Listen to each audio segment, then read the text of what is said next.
His analysis skill seems weak, but he's actually going to become the most powerful.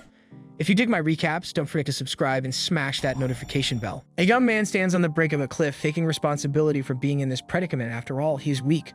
As he jumps, he questions why he was born and whether there was any reason for him to be alive. Until the end, this boy feels he has accomplished nothing, achieved nothing. And now his miserable life ends. Throughout his life, he was treated like trash, and now he dies as trash. Earlier, a warrior attacked a giant rat, while a mage summoned his spell alongside the boy who had jumped off the cliff. The swordsman struck the enemy squarely with a thunderous strike, but the animal resisted and continued the fight. The swordsman demands the enchantment Jolene is casting. Then she finally completes the spell and casts a fireball at the creature, ending the battle. With victory, the man boasts that his skills are the best, while the witch claims the credit for herself, emphasizing that it was her magic that saved them.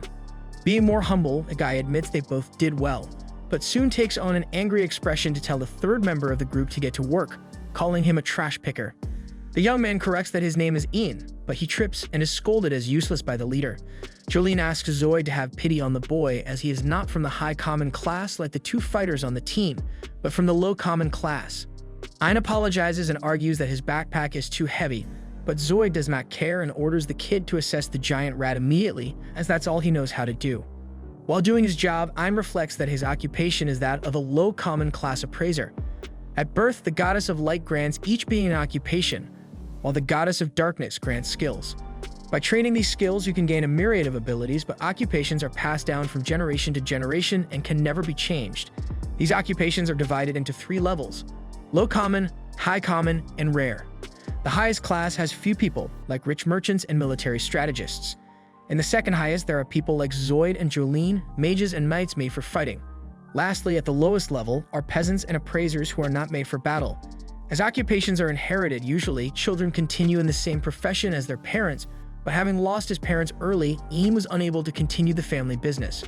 For this reason, the young man took another path open to common classes and became an adventurer, dreaming of becoming rich. However, we don't always get what we want. Using his appraisal skill, Ian notes that the giant rat has an F rarity rating, the lowest rank, but its incisors are of rank D. The problem is that the boy cannot pull out the fangs by brute force.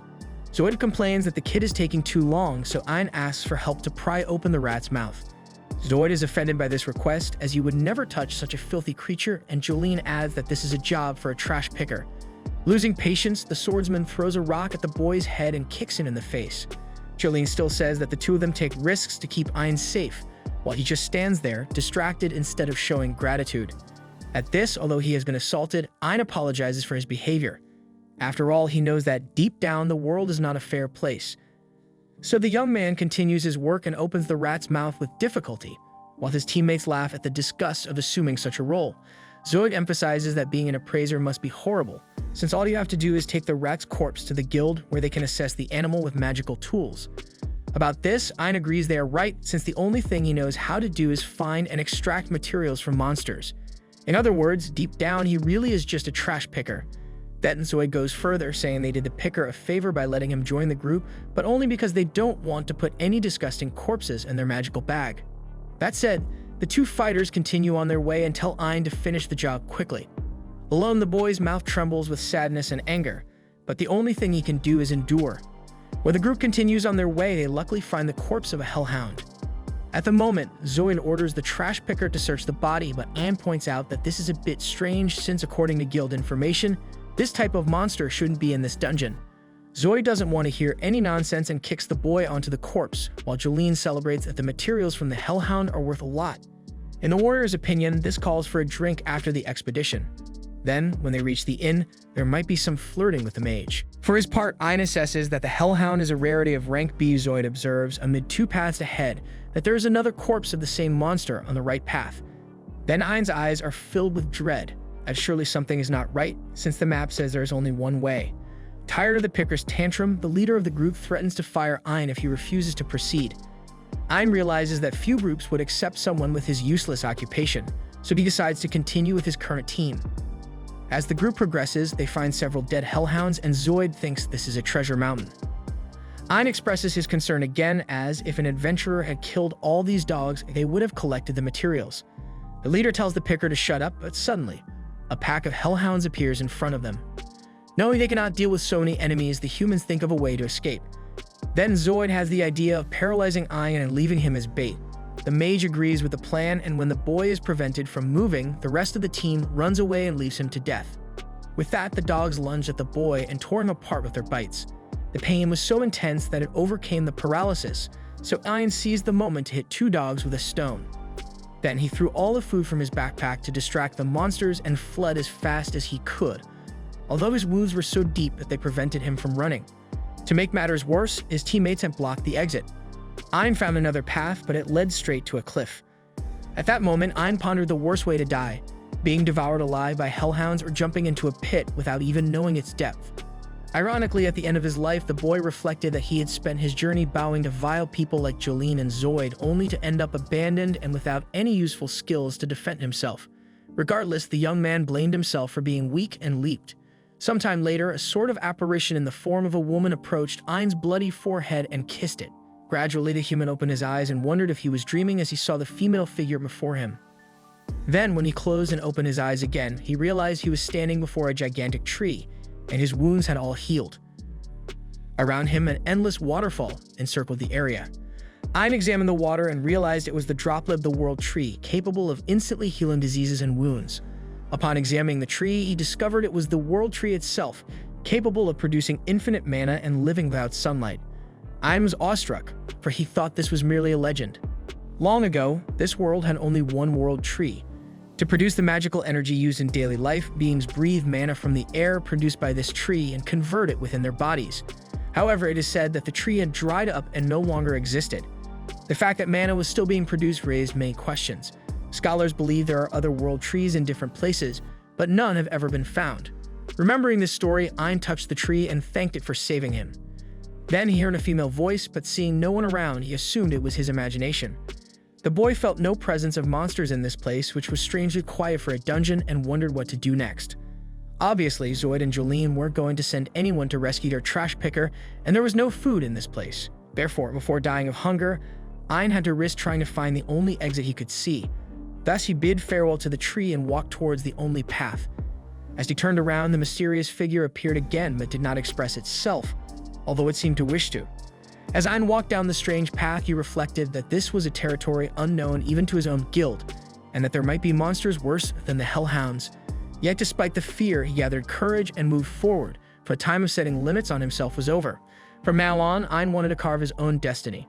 With that in mind, he picked up a stone from the ground to defend himself and continued walking. After some time, though he expected some monsters, so far he saw nothing unusual. Obviously, Ion felt relieved and imagined he could find an exit at any moment, but suddenly, a blade passed at unbelievable speed and cut the boy's ear. In agony, he fell to his knees and reached out to grab his ear, but some fingers were ripped off by the same weapon. Soon a sight came into view. Ion assessed the bearer of the blade and discovered it was a gremlin, a small rank as demon with incomparable speed. Without mercy, the gremlin delivered a series of blows that mutilated Ion. Unable to move due to his injuries, the boy realized that assessing the enemy's abilities did not mean he could confront it. One way or another, the gremlin positioned itself behind the human and raised its scythe to deliver the final blow. Ion clenched his eyes shut and waited for the end, but it was taking too long, so he opened his eyes and noticed that the monster had been paralyzed and then crushed by an even larger one. The giant was a death bear, a creature also of rank S. Overcome with terror, Ion could not move in the face of such a massive threat. At that moment, the bear swiped at the human's face with its claws and destroyed the boy, one of the claws tearing his eye. Ion screamed in despair from the pain and the horrific bleeding, but the torture was not yet over. Next, the death bear grabbed the protagonist and crushed him with its brutal strength, leaving the victim nearly lifeless. When the monster opened its mouth and roared, Ion knew it was the end. Then, a massive amount of blood sprayed through the labyrinth, but it was not from Ion, but from the bear. In the background, a mysterious creature complained that it had been ordered to save a mere human. Sometime later, Ion woke up in front of the world tree again, and his injuries had disappeared. Before him, a beautiful girl, as if from a fairy tale, held a cup of tea. Without saying a word, she smiled at the boy. Unsure how to react, Ion's eyes trembled with admiration as the creature who had rescued him, claiming to be the girl's mother, stated that her daughter had gone to the trouble of preparing this tea for him, so he better drink it like he's never drunk anything in his life. Filled with embarrassment, the girl offered the tea to the boy, but since he was still somewhat stiff, the mother grabbed the cup and poured the liquid down the poor boy's throat. Even so, Ein declared his love for the drink, and the blonde girl was so delighted that her ears twitched. Overwhelmed by the moment, Ein blurted out that she was beautiful, prompting the mother to warn that things would heat up if the human thought anything indecent about her daughter. Thus, Ein dialed it back and asked if it was these two who had saved him, and the white-haired one said that Yuri had pleaded for them to save the boy. Yuri denied doing anything, but the mother clarified that if it weren't for her insistence, this kid would have been dead. In turn, Ein humbly thanked them, causing the girl's little ears to flutter once again. Seeing this, the mother drop-kicked the youngster in the face and ordered him to address her daughter more formally. Yuri told her mother that she preferred to be called by her first name, and only then did Ein realize that the two treated each other as mother and daughter, so he asked if they really were related. The girl with the glasses confirmed they were, or something close to it, at least. She introduced herself as Ursula, the guardian of the world tree. According to her, this world contained 9 such trees, and the guardians were responsible for keeping them healthy and safe from threats. Since Yuri had rooted herself in this place, Ursula had lived at the base of it. Ein found it strange that the girl acted as if Yuri was a tree, but she insisted that was exactly what the girl was. In fact, Yuri was the spirit of this world tree. Reflecting on this, Ein remarked it was no wonder the lady was so beautiful, prompting Ursula to again assault him mercilessly for his brazen audacity, stating she had returned the boy's eye for him to use it that way.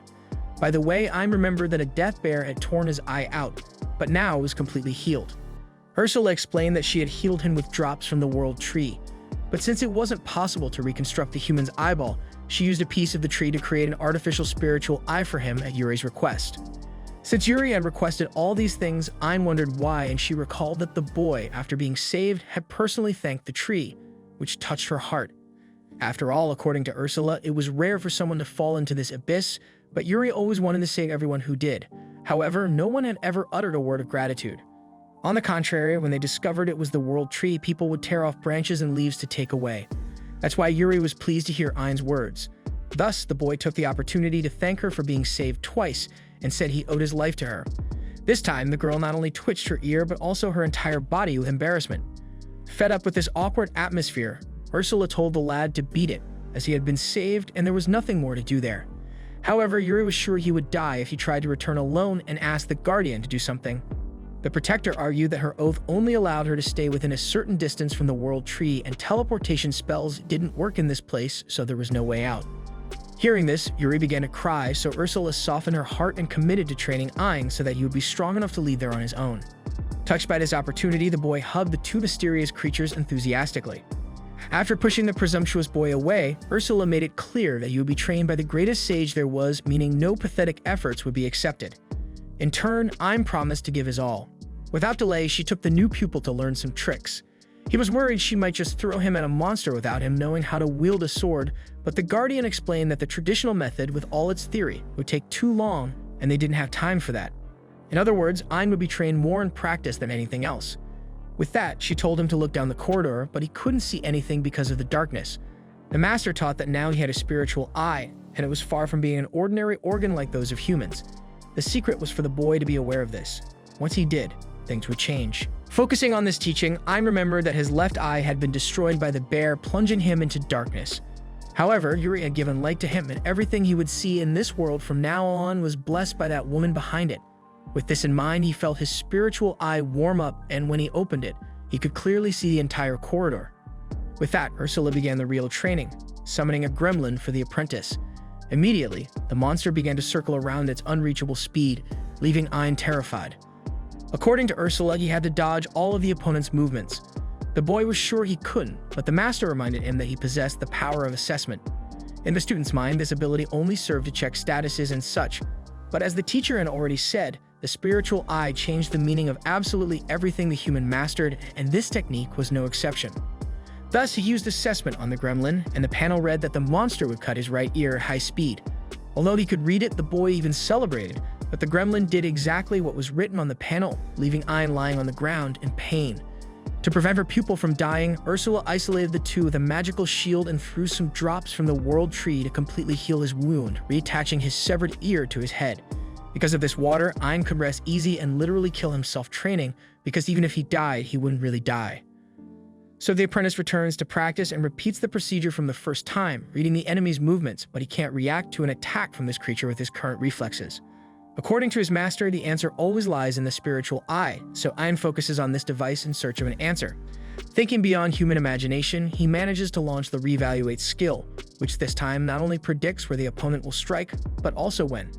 In this instance, the gremlin is going to slice his left leg in 5 seconds, so he counts down in his head and leaps to the side, successfully evading the assault. As it's the first time he has dodged a monster, especially in S-Rank 1, Ion gets distracted again to tell his teacher, but ends up receiving a well-placed scythe hit on his back.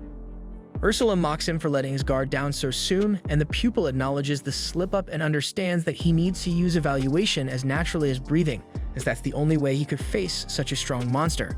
When he manages to do that, the protagonist feels that his whole world will turn upside down. After that, the training continues and the boy rapidly improves his dodging to the point where he can evade multiple strikes.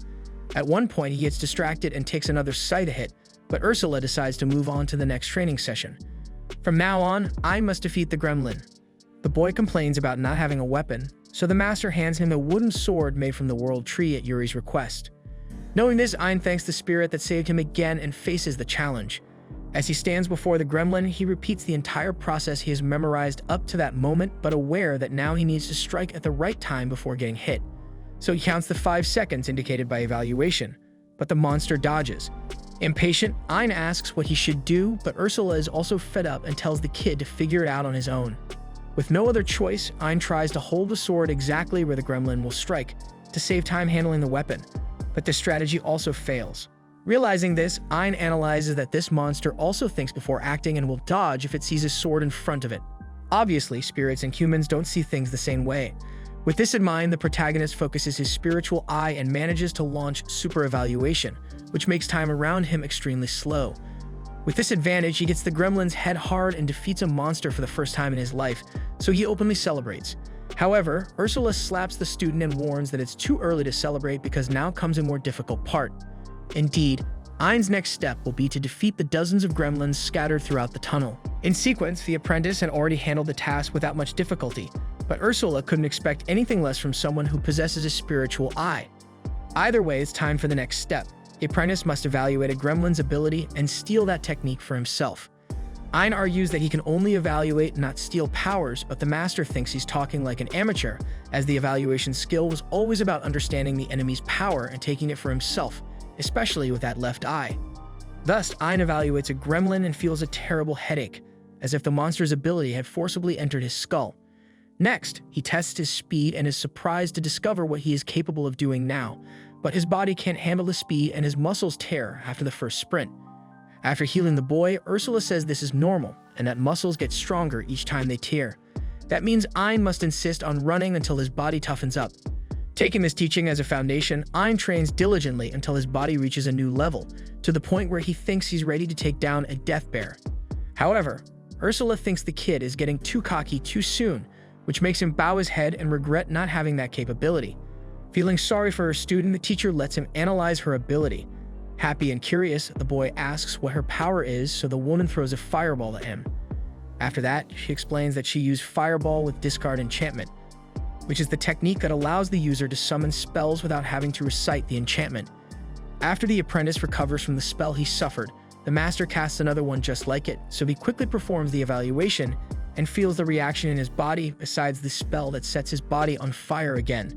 Still, as he only managed to seal a discard enchantment, Ursula throws more fire at him to make him learn this technique as well. 5 days later, after intensely training his new skills, Ion frequently faints due to his low magical capacity. When he runs out of mana, Yuri uses drops from the world tree for him to recover and increase his capacity, but to have this increase, he needs to exhaust all his reserve first. 15 days later, Ion was capable of firing 1,000 fireballs at once, along with other medium-level spells like Windstorm. Reviewing her pupil at this level, Ursula announces that it's time for a rematch. Soon, Ion is taken to a death bear and starts sweating profusely from nervousness, but the master assures him that all he has to do is repeat what he does in training and kicks him towards the beast. Remembering how he was left to die in a cave, Ion recognizes that he has changed, and this gives him the courage to launch several fireballs, but he manages to miss all due to nervousness, though at least this creates a smokescreen. Using this to his advantage, the boy uses super speed and super evaluation to make everything very slow around him. Then he hits the bear squarely with the windstorm, but the animal comes back to the fight enraged. This time, the human concentrates and launches the 100 fireballs at the target, and this barrage was enough to bring down the death bear. After doing this, Ion even considers that the bear was always weak, but rethinks and concludes that, in fact, he has become strong. Then he takes on the bear's abilities, which include superhuman strength and steel cutter. Ursula hopes that with these new skills, the young man will gain a bit more confidence. Finally, all that's left is for her to defeat the monsters while Ion makes his way to the surface. In other words, his training is complete. On their return to the World Tree, the Master sadly informs him that she has a gift Yuri sent for the boy. It's the remainder of the World Tree's spirit core, which Ursula will use to make a new artificial eye for Ion. The boy doesn't want to accept the gift since Yuri has already shared part of her power with him. So Ursula explains impatiently that it's just a power loan as there's a spell that returns the core to the tree after the human dies. With this in mind, Ion accepts the offer. Then the teacher performs the magical procedure and notifies that the eye of the spirit god will develop over time. Surprised to hear that it's the eye of a god, Ion looks around and can't find Yuri, until she suddenly appears right in front of him. He asks how she appeared out of nowhere, and she explains that she came from within his eye. Ursula adds that with the entire spirit core transplanted into Ion's eye, he becomes essentially the same as the World Tree. Moreover, it means that Yuri herself can reside within the boy's eye.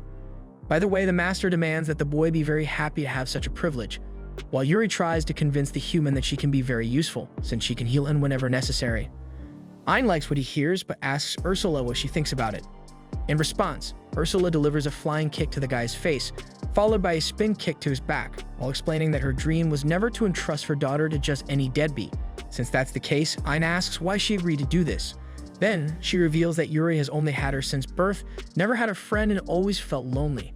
That's why she allowed the transfusion, because Ion might be a complete idiot, but he has a good heart and will show the world to Yuri with that eye. With that said, Ursula gives, as a parting gift, a magical mark on the boy's hand, which holds the spell Infinite Storage. He just needs to wish and he can store whatever he wants inside that emblem. To start, she passes him a spiritual sword to store, but before that, she stabs the poor guy's eye with the blade.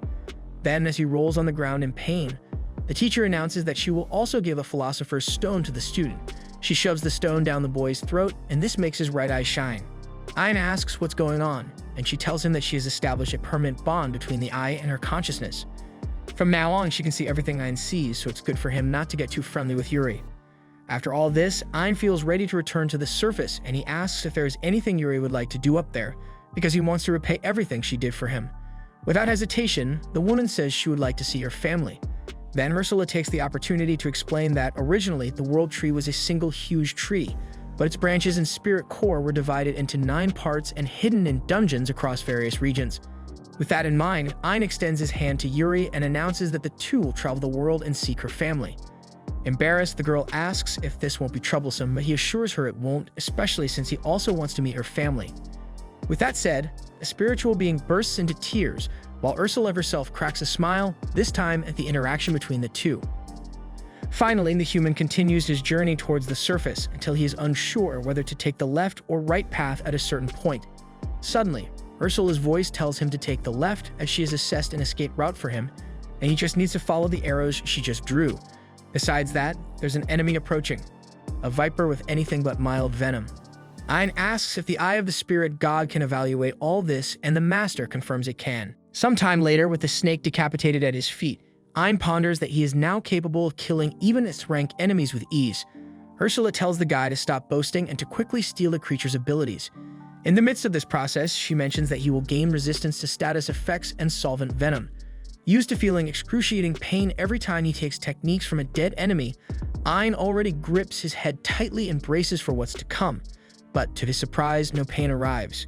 Yuri appears at the same moment to tell him that she healed the boy immediately, which means he will never again suffer those pains. Overjoyed, Ion makes it a point to say that he is grateful for having met Yuri, and these sweet words leave the girl in a state of emotional combustion. Later, Ion encounters a huge and threatening door, which he will have to cross by any means if he wants to reach the surface. At this point, Ursula explains that each dungeon has a monster they call the boss, and that each dungeon is like a living being that consumes people, and a living being has a heart, which can be called the core of the labyrinth. Of course, the dungeons cannot allow their hearts to be destroyed easily, and that's why they place the strongest creatures to protect it. Hearing this, Ion reflects that Yuri and Ursula have become strong enough to defeat S-rank monsters, but even these strong monsters should not be compared to the bosses. Thinking about this, the boy begins to tremble. Then Yuri appears, holds his fist, and assures him that everything will be okay. With this in mind, Ion reflects that he is no longer the guy who runs away desperately, scavenging trash while waiting for death. Now he is an evaluator who has received the divine blessing of the World Tree. Keeping this in mind, he opens the door and faces the heart of the dungeon, the core of the labyrinth. At that moment, a huge circle of invocation appears on the ground before him and Yuri. After the invocation process, a gigantic and menacing creature emerges.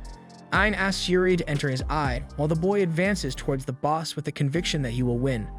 At the same time, Ursula offers tips on how to defeat a creature of that size. Due to the size difference, she suggests getting close first, which the human does. Then she warns that the human will take a hit in 2 seconds, so Ion braces himself, using his superhuman strength to stiffen his arms and absorb the monstrous punch's surreal damage. Obviously, the impact was too great for a calm defense, and Ion nearly buckles under the pressure of such force. In the nick of time, Yuri rushes to heal the boy. Meanwhile, Ion reflects that his former self would have been quaking in fear by now. But he's no longer that person. Activating the dissolving venom on the monster's hand, he melts it completely. Enraged, the monster uses its left hand to repeatedly attack, but Ion narrowly escapes death, though he knows he won't win this fight easily. Realizing this, Ursula sees that things aren't going well and allows the use of the maximum level magic she taught him, since he has enough mana to cast this supreme spell at least once. With that, Ion begins casting the skill, and after a few seconds, unleashes the Nova Strike against his target, causing a devastating explosion in the boss room. As the dust settles, a crater is left in the floor with the monster reduced to dust inside it. Ion wonders if he has won, unable to believe it was possible, while Yuri appears to say that was truly incredible. Despite what he had done, Ion acknowledges to himself that he could never have won without his friend's help. Thus, he holds Yuri's hand and says it was all thanks to her. Quickly, Ursula intervenes and sends the boy to check the golem. Upon doing so, he gains various abilities like Gravity Well and Immovable Fortress, but the teacher draws his attention to the core. Appearing beside the human, she explains that his left eye is now essentially the World Tree, so she can teleport to him whenever she wants. With that, she notes that this labyrinth core is similar to the spiritual core, meaning Ursula can further enhance the pupil's eye with this item. Thus, she absorbs the core and transfers his power to Ion, evolving his spiritual eye to level 2. After leaving the boss room, the door closes, making Ion wonder if they can no longer return. Ursula explains that the loss of the dungeon's core closed the route to the World Tree, and even the hole where Ion fell has been sealed. In other words, no one else can reach the World Tree now. Knowing this, the trio continues their journey to the surface. Meanwhile, in the city, Zoid, the leader of Ion's former group, drinks alongside 2 companions and pretends to be saddened by Ion's death to the hellhounds of that dungeon. According to him, the boy sacrificed himself for the rest of the team. Another man asks why a garbage picker would do that, prompting Zoid to feign an outburst and scold the man for not calling him that because Ion was a brave guy who died protecting his friends. Internally, Zoid laughs about the situation, especially since the only person who knows the truth is dead and can't tell anyone else. He continues his dramatic act in front of his friends until Ian appears behind him and asks who died. Zoid spits out his drink in shock and asks how the kid escaped death, to which he replies that he defeated the dogs. Zoid grabs the former companion and asserts that he could never have killed those monsters, while one of the friends asks why he isn't happy, since the one who saved his life returned alive. At that moment, Ion corrects them by revealing that Zoid and Jolene paralyzed him and left him as bait for the hellhounds. Hearing this, everyone in the tavern turns against the adventurer's wicked action and assaults the man in every way, until Ion himself protects the former leader, arguing that what matters is that he's still alive. Internally, Ion reflects that despite everything, Zoid was the only one who accepted him into a group, since Ion had always been a useless outcast, and it was because of that abandonment he suffered that he met Yuri and Ursula. Thus, the protagonist approaches his former companion and thanks him for everything. With that, everyone around is stunned by the attitude of the man who was left to die, to the point of thinking that Ion is not the same person. Days later, the boy gains new abilities after defeating the boss of a dungeon near the capital and evolves his eye again, now able to read anything written. On the way back, he regrets not finding any World Tree, although he knows it will be very difficult to find one. Amidst this, the group hears a carriage being attacked ahead, so they rush to help and eliminate all the enemies attacking the humans. After saving the people, Ion approaches to check if everything is okay, and a surviving girl looks at the boy's face and falls in love, hugging him tightly and calling him a hero. The man beside her introduces himself as Jasper, head of a commercial company, and informs that the woman is Claudia von Gaden-Miga, the 3rd princess of this kingdom. Afterwards, the princess gathers her rescuers at her mansion to thank them, and also takes another opportunity to hug the hero, but this time Yuri steps in to prevent it.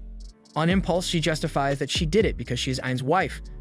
So Claudia responds that there's no problem, she can just become the second wife. To further scramble in the protagonist's mind, Jasper also offers to marry him, emphasizing that he is the head of a guild called Gino Company. As he leads all the guests to a place, Ein comments that the products of this company are everywhere. Soon, they arrive in a room filled with precious jewels, and Jasper states that his mission is to protect all the jewels of the world to preserve their shine forever. Moreover, the man notices that Ein's left eye is spiritual and asks if he has heard the legends about it. A long time ago, the World Tree was on the surface. To seal Mictaren, the demon lord of calamity who tried to destroy the World Tree used all its power and eventually withered, leaving behind its spiritual cores. Incidentally, Jasper had been looking for one of these cores for a long time, and suddenly, Ein appeared in his life. Because of this, he wishes to marry the boy. Ein was ready to refuse, but Ursula pulls him aside and reminds him that this guy has information about the Tree of Life, not to mention endless wealth. Setting aside that crude opinion, Ein offers only his friendship to Jasper, but accepts it readily, at least for now. Moreover, the businessman invites the adventurer to live in his mansion, mentioning that one day it will be the home of his new husband. Trying to keep the conversation serious, Ein says he can obtain the spiritual core and asks for clues on where to find it. Sometime later, the group reaches the secret dungeon Jasper mentioned, and Ein hopes one of Yuri's sisters will be there. The girl seems worried, so he asks her to calm down, promising to do everything to reunite them. Inside, the man walks until he comes across a dead end. Then, Ursula explains that the wall has a teleportation spell and that Ein can enter the dungeon by touching it. When he does, the young man encounters a vast forest within the labyrinth and is utterly astonished. Ursula suspects that powerful illusions are being used to alter the interior. Ein is even more frightened to discover that it's all just a mirage until he hears a woman's voice celebrating the arrival of the older sister. Similarly, Yuri appears and celebrates the sighting of her sister Pina. That is, at least by her voice, as Ein doesn't see anyone around. Yuri explains that Pina is a very mischievous girl, while she herself watches the duo through an oracle and sees that her sister has joined a human. Pina warns that she is waiting at the very back of the dungeon and wishes them good luck on their journey. Ein complains that Yuri came a long way to see her and asks the girl to teleport them, but she responds that she isn't capable of such a thing, so they'll have to walk. Unconvinced, the man reflects that teleportation really isn't a common spell, since he's only seen Ursula use it. Meanwhile, Pina adds that she's placed lots of traps in this dungeon she built, not to mention the monsters scattered all over. In other words, there's no guarantee the two youngsters will reach her intact. Nevertheless, Yuri promises to try her best, but Pina corrects that it's her boyfriend who needs to make the effort. Smitten, Yuri asks what made her sister think this gentleman is her boyfriend, while Ein also accepts the challenge and announces they should set off now. But since it'll be dangerous, it would be better if the tree spirit stayed inside his eye. Seeing the human's confidence, Pina is sure he won't make it through, because among the secret dungeons, hers is the hardest of all. Therefore, the guy should do himself a favor and give up sooner rather than later. To this, Ein responds that he won't have problems, but the spirit promises that he will eat his words. Thinking to herself she doesn't know who this guy is or what he's doing with her sister, but whoever he is, she'll peel off his sheep's skin and reveal the wolf that lurks behind. By the way, as the boy advances, she notices he hasn't seen a hidden hole ahead and prepares to see him fall, but just as he was about to step on the trap, Ursula warns him of the danger and tells him to jump, leaving the mischievous spirit dumbfounded. After that, Ursula encourages the pupil to take the challenge in stride. Next, with the Guardian's help, Ein manages to escape the trap set by Pina during a walk, making the dungeon's creator pull her hair out in frustration. In the midst of the argument between Pina and Ursula inside the protagonist's head, Yuri gets involved and tells that her younger sister loves to entertain people in her peculiar way, although Ein remembers that someone could die in this game if they took a wrong step. Pina gets angry and corrects that she didn't set up the labyrinth this way, and that if there were real danger, Ein would be expelled automatically. Anyway, just out of spite, she'll make the man face a very powerful monster but gives him the chance to quit before getting thrashed. As Ein doesn't give up, the monster is placed before him. Then Ursula explains that it is an Olran, an S-rank monster capable of generating various types of plant seeds. Right away, the Olran expels sleeping pollen, but as Ein has resistance to all status effects, it simply doesn't work on him, leaving Pina more disheveled than ever. Finally, he conjures his sword and cuts the monster in half without ceremony. Afterward, he evaluates the creature to steal the abilities Universal Seeds and Universal Gardens. In the midst of this, something is thrown at his head, and Ursula thinks it's an enemy using stealth, because no one could be seen around. Pina doesn't understand why the guy isn't taking any damage from the ranged attacks, So he explains that he also has the ability Ambush Nullify. Furthermore, normal attacks won't work against him either since he possesses the technique Immovable Fortress. Nevertheless, Pina doesn't give up and argues that although this scoundrel can't be hurt, he also can't see her silent ants. However, Ursula warns Ion that she has located the ants, so Ion uses the gravitational well with the master's instruction and hits the monsters. Finally, he evaluates and steals the abilities Stealth and Back Attack. At this point, Pina is screaming in indignation, questioning how this kid can defeat S-rank monsters without breaking a sweat. Ion explains that Yuri passed some stolen powers to him, so the spirit begins to cry in anger because of her sister, who cries back for having frustrated the youngest. However, even amidst the problems, Pina boosts her morale again and promises that she won't let this setback bring her down. Then she sends the Araxian and the Centaur to attack the human, but he uses super acceleration again to finish both of this single blow. Ursula evaluates the dead monsters for Ion, who gains the abilities Steel Thread and Sticky Thread from the spider, as well as magic archery and arrow dodging from the humanoid horse. This time, the intruder killed 2 S-rank monsters at once, so Pina starts to feel that the situation is really much deeper. She asks if he is some kind of supreme monster, but he responds that he is just a humble evaluator. Meanwhile, in another corner of the same forest, Zoid walks exhausted until he stumbles over a tree root. Frustrated, he wonders why this is happening to him and blames Ion for his failure, as usual. Hours earlier, when he arrived at the tavern, the patrons glared at him coldly, having gained a bad reputation after it was discovered that he left the group's item collector to die in a dungeon. Near the counter, he is surprised to find Jolene after so long, but she tells him not to talk to her. 2 men approach and comment that they heard Zoid had cast a paralyzing spell on Ion and thrown him to the wolves. Zoid says it was Jolene who cast that spell, so the mage fakes crying and lies that Zoid forced her to do it. The woman's former companion tries to argue that it's all an act, but everyone is irreversibly against the man, and they throw him out of the tavern. Angered, Zoid kicks a barrel and says all these guys would do the same in his place, but they still insist on judging him this way. Honestly, the adventurer just wished Ion had died so he wouldn't have to go through what he's enduring, but all he can do now is tackle a high-difficulty solo mission. One so challenging it will improve his reputation when completed. With this in mind, the adventurer accepts a mission to hunt a rank C monster in a dungeon created by Pina. Even though he knows it's tough to come out alive, the man sees no other option to regain his credibility among the other guild adventurers. Hearing a noise, he jumps and almost despairs, but quickly recovers and leans against the wall to rest. Having done this, he is unwittingly teleported to the forest where he meets Ian. Realizing he's in a secret dungeon, Zoid knows he must face monsters as formidable as those hellhounds, but he has no choice but to prove his worth. However, as soon as he begins his journey through the woods, he falls into a hidden hole filled with spikes and is certain he will die during the fall, but in fact he falls back to the beginning of the dungeon. At that moment, Pina explains to the challenger that he doesn't die in this dungeon designed by her. Therefore, he can try again whenever he wants. Thus, the man claims to have lost his fear and keeps trying repeatedly, regardless of the number of attempts necessary, even if it means dozens or hundreds of times. After a long period of failures, the adventurer keeps at it, even though he is tired and wounded. At that time, he encounters a gigantic reptile on the way and draws his sword, but suffers a harsh blow that severely injures his left shoulder. In agony, Zoid hears the voice of the dungeon spirit once more, asking if he wants to give up and be teleported out. However, the warrior doesn't want to give up this time. He wants to prove he is capable, until the reptile steps on his hand and worsens the situation. Not wanting to throw in the towel, the adventurer simply closes his eyes and waits for death until a stream of blood hits his face. When he opens his eyes, Zoid sees a man slicing off the head of the rank S monster with a single strike and thanks him for the help. Then Ion looks back at his former companion and is surprised to see him there. He explains that he came to conquer this dungeon and steals the weapon breaker ability from the monster, while Zoid is consumed by anger and humiliation for having been saved by the man he most hates and despises on the face of the earth. Ion asks Yuri to heal the injured, who doesn't understand who the kid is talking to. Suddenly, Ion expels the water of the world tree and regenerates the grave injuries of his former group member, then bids him farewell as he's in a hurry. Startled, Zoid asks the guy to wait, but Ion touches his forehead and applies the faint skill.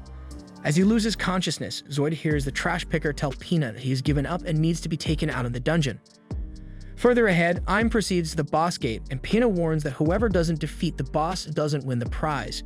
For his part, Ion thought the world tree would be sealed if he killed the boss, and Ursula adds that this won't be a problem as long as the human destroys the labyrinth's core.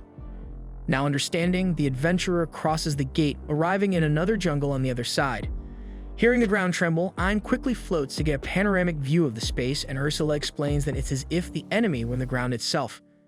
Suddenly, a colossal turtle emerges from underground, making Ein react on impulse with several fireballs, which barely tickle the creature. Amid this, Ursula senses a familiar energy in the room but doesn't have time to explain as her pupil is attacked again. As the water ball approaches, Ein slows down time with super evaluation and uses parry on the projectile to throw it back at the attacker, but once again no damage occurs. Thinking about what he can do to defeat such a strong monster, Aang gets distracted and is crushed by a stomp. However, the truth is that he didn't move on his own because he already suspected that this monster was just an illusion. With this certainty, he activates the dispel ability with a snap of his fingers, ordering the monster to reveal its true form. Thus, the turtle disintegrates, showing it was just a small and harmless animal. The most impressive thing, however, is that this little creature even altered Ain's evaluation reading. Now that he can properly evaluate it, Ursula is shocked to discover who it really is. Not knowing this yet, Ein asks if he needs to finish off the creature, and she insists he should, just out of spite. The boy makes an emotional appeal to spare the poor thing, then the mischievous spirit relents and finally gives up. Thus, Ain's group reaches Pina, who receives a hug from Yuri, and teases the human who tortured her up to that point. Yuri protects his partner, so the younger sister jokes that her sister is falling for the mysterious adventurer. Afterwards, she comes clean and asks to accompany the group, having grown tired of staying underground. In any case, she promises to give her spiritual core to Ein. Everyone agrees, so it's decided that Pina will join the team. At the same time, the turtle reveals her human form and introduces herself as Kuroheim, the guardian of Pina and daughter of the Black Turtle, the four sacred beasts. Having said that, she affectionately calls Ursula Little Ursula, leaving Ein astonished at how this tutor reveres this guardian. Politely, he asks Kuroheim to allow Pina to join the team. The girl agrees, but admits she would like to ask a favor of little Ein. Handing a philosopher's stone to the adventurer, Kuroheim explains that she would also like to accompany the group, and this stone will make it possible. Moreover, she reveals that her ability is Barrier, something that will undoubtedly be useful on their journey.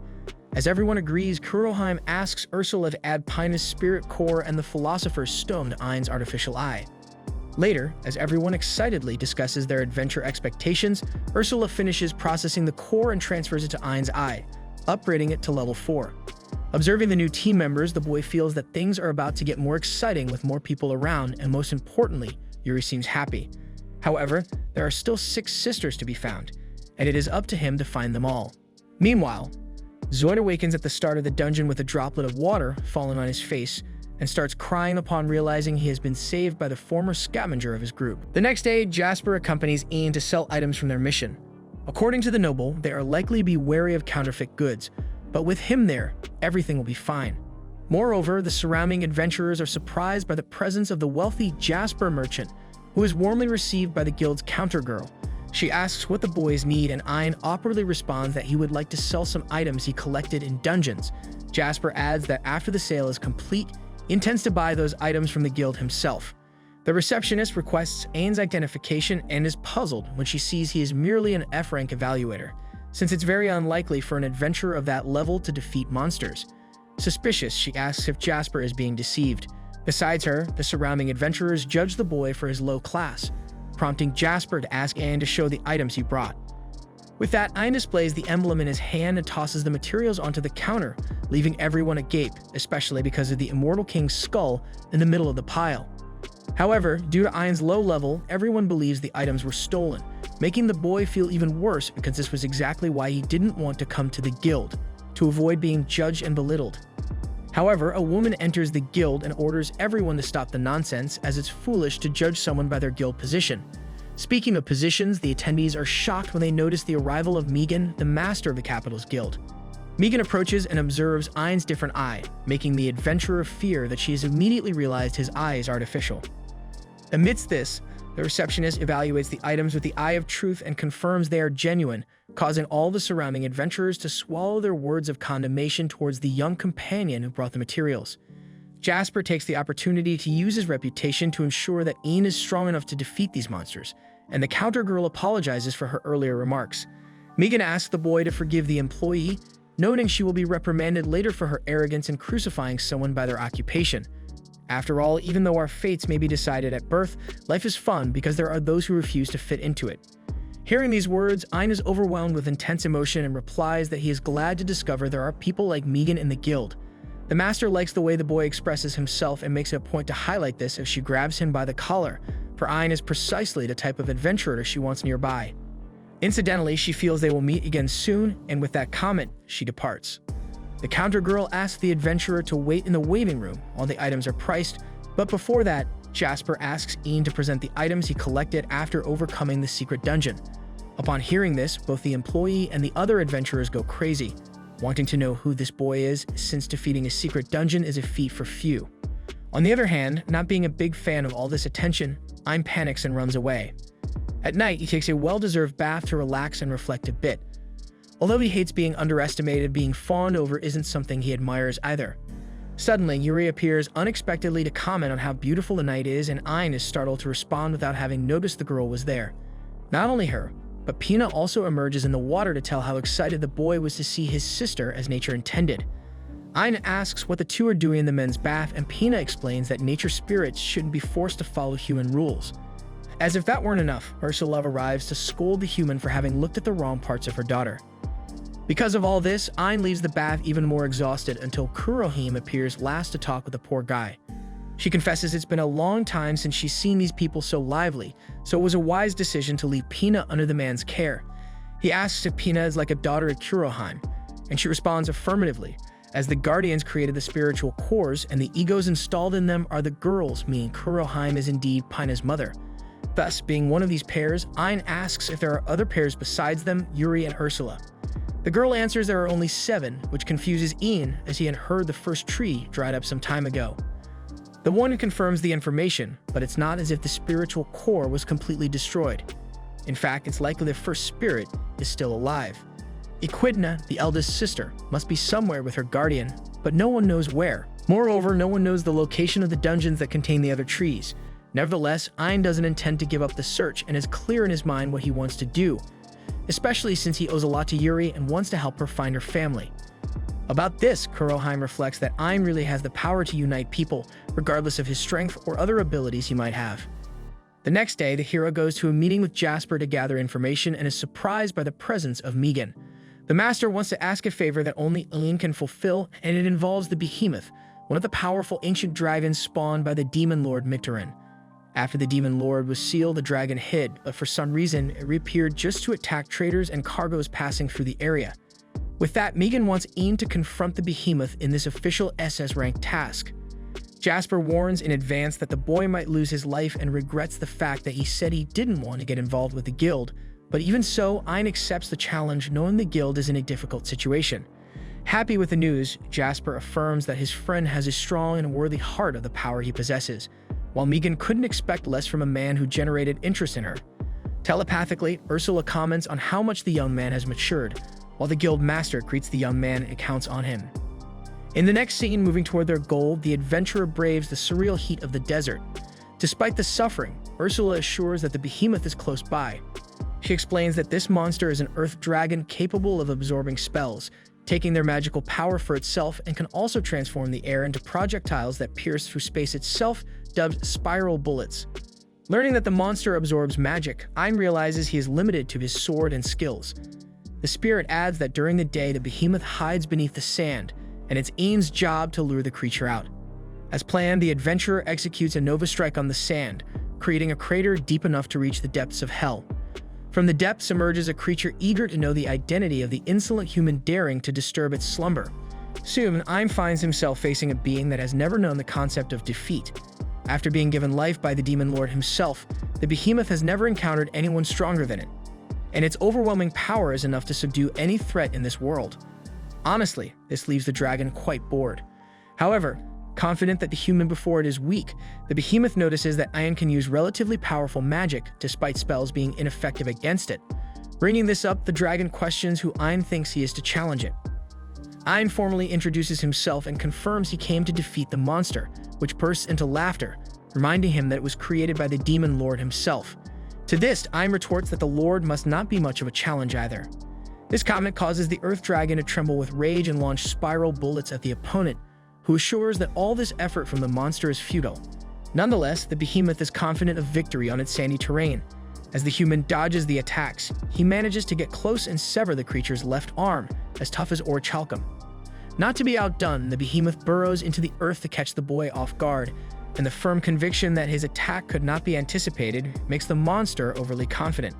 Soon, it strikes from below and swallows Ian, but despite thinking it has won, the adventurer casts a spell that explodes the dragon's head. Still alive, the monster's shattered eye sees Ian and realizes that this is not the look of one who is devoured, but that of a devourer. At that moment, the behemoth finally understands the concept of defeat. Though completely flayed, and asks how the human managed to win. Ian explains that he simply cast an ultimate spell inside the opponent's body because his assessment indicated that the behemoth could only absorb magic through its outer skin. By the way, Ian didn't explode along with it because he activated a barrier just before the blast. Since they're on the subject, the human asks if the dragon hadn't noticed the illusion spell he used when they first met, after the behemoth went underground and had only been chasing Ian's mirage. Without a doubt, a truly powerful monster would have realized it was just an illusion, meaning Ian believes the behemoth lost due to its arrogance towards the human race. Finally understanding how it was defeated, the monster watches its body disintegrate like black sand toward the sky, while experiencing feelings it had always wanted to relish, like pain, suffering, agony, and defeat. Honestly, the dragon hadn't thought it would be so hard to deal with the sensation, especially that of the imminent death that approached like a horse down a hill as it spoke. After the behemoth's departure, Ursula asks why the human seems shaken, and Ian confesses that the dragon was indeed wicked. But having been created by the demon lord, he wonders how the creature would have been under different circumstances, and moreover, what Ian himself would be like if he had never encountered the world tree. Lacking patience for philosophy, Ursula responds that such a creature would never change its nature and tells Ian to assess the defeated's abilities. Upon doing so, the boy is impressed with the quality of the techniques learned, including the spiral bullets. Likewise, Yuri, Kuroheim, and Pina arrive to boost the boy's morale, but he responds that this was only possible because of the strength they give him. Back in the kingdom, Ian responds to a request from Claudia to meet her father, and without prior notice, the king himself appears in the room. Immediately, upon seeing the man's daunting appearance, Ian loses his hair and bows frantically before his majesty. However, the monarch turns out to be a very kind and calm person, contrary to what the adventurer had imagined. Thus, Ian sits back down, and Claudia, with her talk of being the boy's second wife, takes the opportunity to hug him. Seizing the moment, Yuri does the same to not be left out. Finally, the king expresses happiness at being the father-in-law of such an important figure in the kingdom, noting that Ian was responsible for defeating the feared behemoth. He mentions that the young man is exactly as his daughter described him, handsome, skilled, and humble, who, despite being extremely strong, never acts arrogantly. Speaking of which, the king emphasizes that the behemoth was not the only achievement of the warrior, who had also rescued his daughter a few days ago. For this reason, His Majesty personally bows before the adventurer, who feels embarrassed and asks him to raise his head. After all, it was thanks to Yuri that he was able to achieve such feats. Thus, the king also thanks the spirit, and due to the young man's humility in giving credit to another, the monarch asserts that Ian will be a very important person one day. For all this, he gifts the young man with a watch bearing the royal crest, granting him free passage to any place within the kingdom. Meanwhile, on the streets, people talked about Ian's feat in defeating the fearsome ancient dragon Behemoth. As Zoid walked by, he bumped into one of the men discussing Ian and fell to the ground, filled with hatred. Wherever he went, everyone seemed to talk only about his former companion. Because of this, the adventurer thought he should have stuck with his garbage collector job just to keep Ian down and weak. Hearing this, a nature spirit named Echidna offered to help the man with his sinister task. Meanwhile, at home, Yuri notices that Pina didn't wash her hair after showering, to which Pina responds that doing so is a hassle, and that's precisely why she asks her sister to do it for her. As always kind, Yuri obliges and asks if she thinks Ian is okay, since he hasn't woken up yet. Pina thinks her sister worries too much, as even their mother said it was just exhaustion, but since Yuri is concerned, she suggests cooking something to help him recover faster. Loving the idea, Pina quickly goes shopping, especially since it's been forever since the two did anything together. Yuri wonders if it's wise for them to leave Ian alone, considering it might be dangerous outside, but Pina is confident they won't have any problems. Back to Echidna, somehow she knows Zoid harbors anger towards a certain evaluator and is willing to do something to help him for an unknown reason. In the next scene, we see Ian floating in a dark environment when suddenly he hears Zoid urging him to move quickly. Soon he sees a scene from the cave with his former leader, who treated the subordinate with contempt, while the protagonist always endured quietly. In another scene, back at the Adventurers Guild after a random mission, Ian receives a small amount as a reward of the smile on his face. Seeing this now, the current Ein tells his old self to stop smiling, as that's the worst reason to do so. Moreover, Zoid told him to be grateful just for receiving anything, as people like Ein are not worth a single coin, being always the weakest in the group and perpetually at the bottom. In the next scene, Ein sees hellhounds devouring him completely and realizes this would have been his fate if he hadn't met Yuri. Suddenly, Ein's corpse reanimates to say that the boy was lucky to have gained that spiritual eye. It's not that he became stronger himself. Trash like Ein from a worthless class will always be trash, no matter what he does, as his loser nature will always prevail. At that moment, Ein wakes up screaming from his nightmare. Reading a book calmly, as if the boy hadn't just freaked out, Ursula asks if he's okay. As the human doesn't know exactly what happened, the spirit explains that he completely exhausted himself and slept for a long time, which was pretty foolish, to say the least. After apologizing, Ein asks where Yuri is, and Ursula informs him that she went to town with Pina. The boy fears it might not be safe, but the spirit clarifies that she tracks her daughter's location in real time, so if anything happens, she can appear immediately.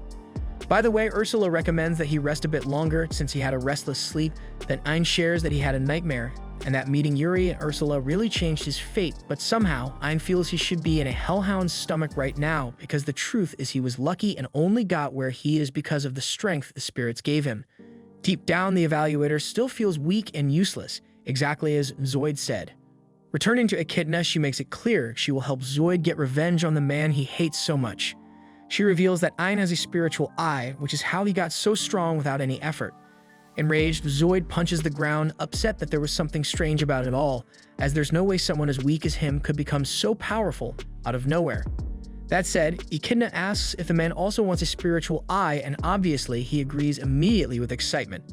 With a mischievous smile on her face, the spirit shows the eye emanating its power intensely, making the human drool with desire for revenge.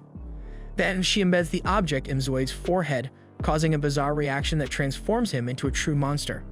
Unconcerned with his new horrifying form, Zoid leaps incredibly high and notices his body feels extremely light, as if he had left a heavy human shell behind, giving way to a powerful force emerging within his new body. Without wasting time, he runs over the city roofs, eager to test his new abilities, and ends up encountering Jolene along the way. He leaps towards her. An adventurer standing next to the woman draws his sword upon seeing the monster, but Zoid devours the man's head in a blink of an eye and asks what Jolene will do now without anyone to protect her. Even with his gruff, altered voice, Jolene recognizes that it's her former teammate and desperately apologizes for everything that happened, even saying she could take the blame herself for the paralysis spell cast on Ein. Lastly, she says she could go back to being his woman if spared, but Zoid isn't interested in talking and also devours the mage's head. Elsewhere in the city, Yuri stops for a moment and thinks she should strive to not always be under someone's protection, and that she should also give back to Ein for everything he's been doing for her. Amid this conversation with her sister, an explosion occurs, causing the population to panic due to the arrival of some mysterious monster. Yuri sees an injured boy in the crowd and heals him immediately, but as many others need treatment, the spirit asks the child to flee and continues helping the rest of the people. Watching the devastation from a distance, Echidna communicates with Zoid via telepathy and tells him to stop playing with the bugs and go after the spirits, because if the monster kills them, Ein will no longer have access to their power, making the evaluator revert to being the failure he always was. With that, Zoid swiftly appears behind Yuri and readies a punch aimed to kill her, but Pina quickly traps the creature in a magical barrier to save her sister. As he watches them flee, Zoid pounds on the barrier trying to escape, but Echidna informs him that he can't break this shield with mere punches. Instead, he needs to use what he's been granted, the power opposite to spiritual, the anti-spiritual arts. Zoid then emits a dark energy and shatters the shield effortlessly, and in a single leap, hatches up to the spirits. Once again, Pina uses her barrier to block the monster's path, but using his anti-spiritual strength, Zoid not only breaks through the protection, but also lands a heavy punch on Pina. With the girl down, the monster grabs Yuri and condemns her to death for giving so much power to someone as useless as that assessor. However, before he can finish off the spirit, Ein strikes with two swift sword slashes that force the creature to release Yuri. Alongside him, Ursula and Kuroheim appear, and Ein instructs everyone to enter his eye, positioning himself alone in front of the deadly foe. Using his appraisal skill, he identifies the enemy as a chimera, though some information is incomplete. Ursula suggests that it's likely some advanced cloaking spell strong enough to deceive even the spiritual eye. Regardless, Zoid attacks Ein, who defends himself with the parry skill, flinging the opponent forcefully into a house. Unscathed, Zoid returns to the duel intact. Ion conjures a magical barrier, but Pino warns that such tricks are ineffective against this adversary. Using his tails, Zoid breaks the shield and injures Ion in the process, leaving him in disbelief at how easily his barrier was destroyed. Laughing at this, Echidna states that such feeble protection is useless against anti-spiritual arts, and that Ion will die there anyway. Zoid taunts Ian, questioning if that's all he has. The trash picker and the human struggles to understand how the Chimera knows about him. Upon closer examination of the voice, he realizes it's Zoid standing before him. Proudly, Zoid reveals that he too has been blessed by a spirit and has evolved, and punches Ian, sending him flying. As his target is still alive, he attacks with all his immense force, forcing Ian to retreat before such overpowering power. Once the human gains some distance, Ursula urges him to kill the monster before it kills him, but Ian hesitates to advance since Zoid is still human beneath that Chimera form. Nonetheless, Zoid harbors no such sentiments for his former comrade and continues his assault. After demolishing an entire house in the process, the creature boasts of his power, but scorns the fact that Ian is also as strong as he is. What he fails to understand is why the assessor doesn't use that strength for his own benefit. For instance, he points to Jolene and shows that he did it out of revenge. With such power, Zoid feels that everything he had to endure seems so trivial now. By the way, Ian can pretend to be a saint all he wants, but Zoid knows that the former trash picker wants revenge on the old leader. Enraged, Ian loudly declares that isn't true, yet the appearance of his corpse questions his assured response, asking if the boy is certain of it. After all, Ian is low class and worthless. Everyone treats him as a joke and only ever called him a trash picker. By the way, the apparition continuously repeats this derogatory nickname in his head, forcing the boy to cover his ears, but in vain. His reanimated corpse claims that Ian is just like the monster before him, and Zoid adds that they are not different in nature, as they are both willing to do anything to stay alive with no dignity or pride. Even though he has become stronger, Ian remains human trash, as always. At that moment, Yuri steps out of the spiritual eye to defend her friend, correcting that he has always been strong and kind, and not someone who holds grudges. Ursula does the same, instilling in the young boy that he became extremely strong, not just because of his abilities, but also through the maturation of his heart, and that he has been using his power to help those in need. Unlike Zoid, Ian has never hurt anyone weaker. On the contrary, Ian always wanted to repay the power granted by Yuri, and this courage to do what is right wasn't inherited from any spirit, but something he has always had and cultivated within himself. The apparition reappears and urges the boy not to be deceived, claiming she knows Ian much better than anyone. For her part, Yuri asserts that if today she can be there again and be close to her family, it's because she met Ian. Thanks to him, she was also able to change her destiny. After hearing these words, Ian breaks down in tears, realizing he truly has become strong. Nevertheless, Zoid and the apparition insist that the human is nothing more than a useless worm, just like them, and Ian responds that admitting that would be much easier, as he always found it awful that everything in this world is predetermined by the occupation you have, and he was one of those people who had the worst talent and the worst job. Indeed, it was Yuri and Ursula who made him strong, and this strength made the boy continue denying who he is. Even so, these nature spirits believe in him, and Ian feels a great desire to repay that trust by becoming the Ian they always believed in. With that, Ian emanates a spiritual force so potent that it sends his macabre apparition back to the darkness, making even Zoid tremble before such insane energy. Ursula is proud to see that the man has finally come to his senses and become a true guardian, while Ian vows not to hesitate from now on, as he needs to become strong enough to protect everyone. As the man acknowledges his strength, Ursula teaches him that now he is capable of using 100% of the spirit's power. Still believing in his strength, Zoid ignores the event and attacks, but Ian repels the monster with a punch so powerful it throws him an unbelievable distance. Unsatisfied, Zoid charges at his opponent again, who conjures up a magical barrier once more, imagining this move would be as futile as always. The monster thought he would easily break the shield like the other times, but his strike proved ineffective. Ursula explains that the blessing Zoid received seems to be only 10%, meaning he is now Ian's plaything. He is no match for Ian. Desperate, Zoid asks for more power from the nature spirit that had helped him, and Echidna indeed grants more strength to the Chimera, which undergoes an even more bizarre reaction in his body.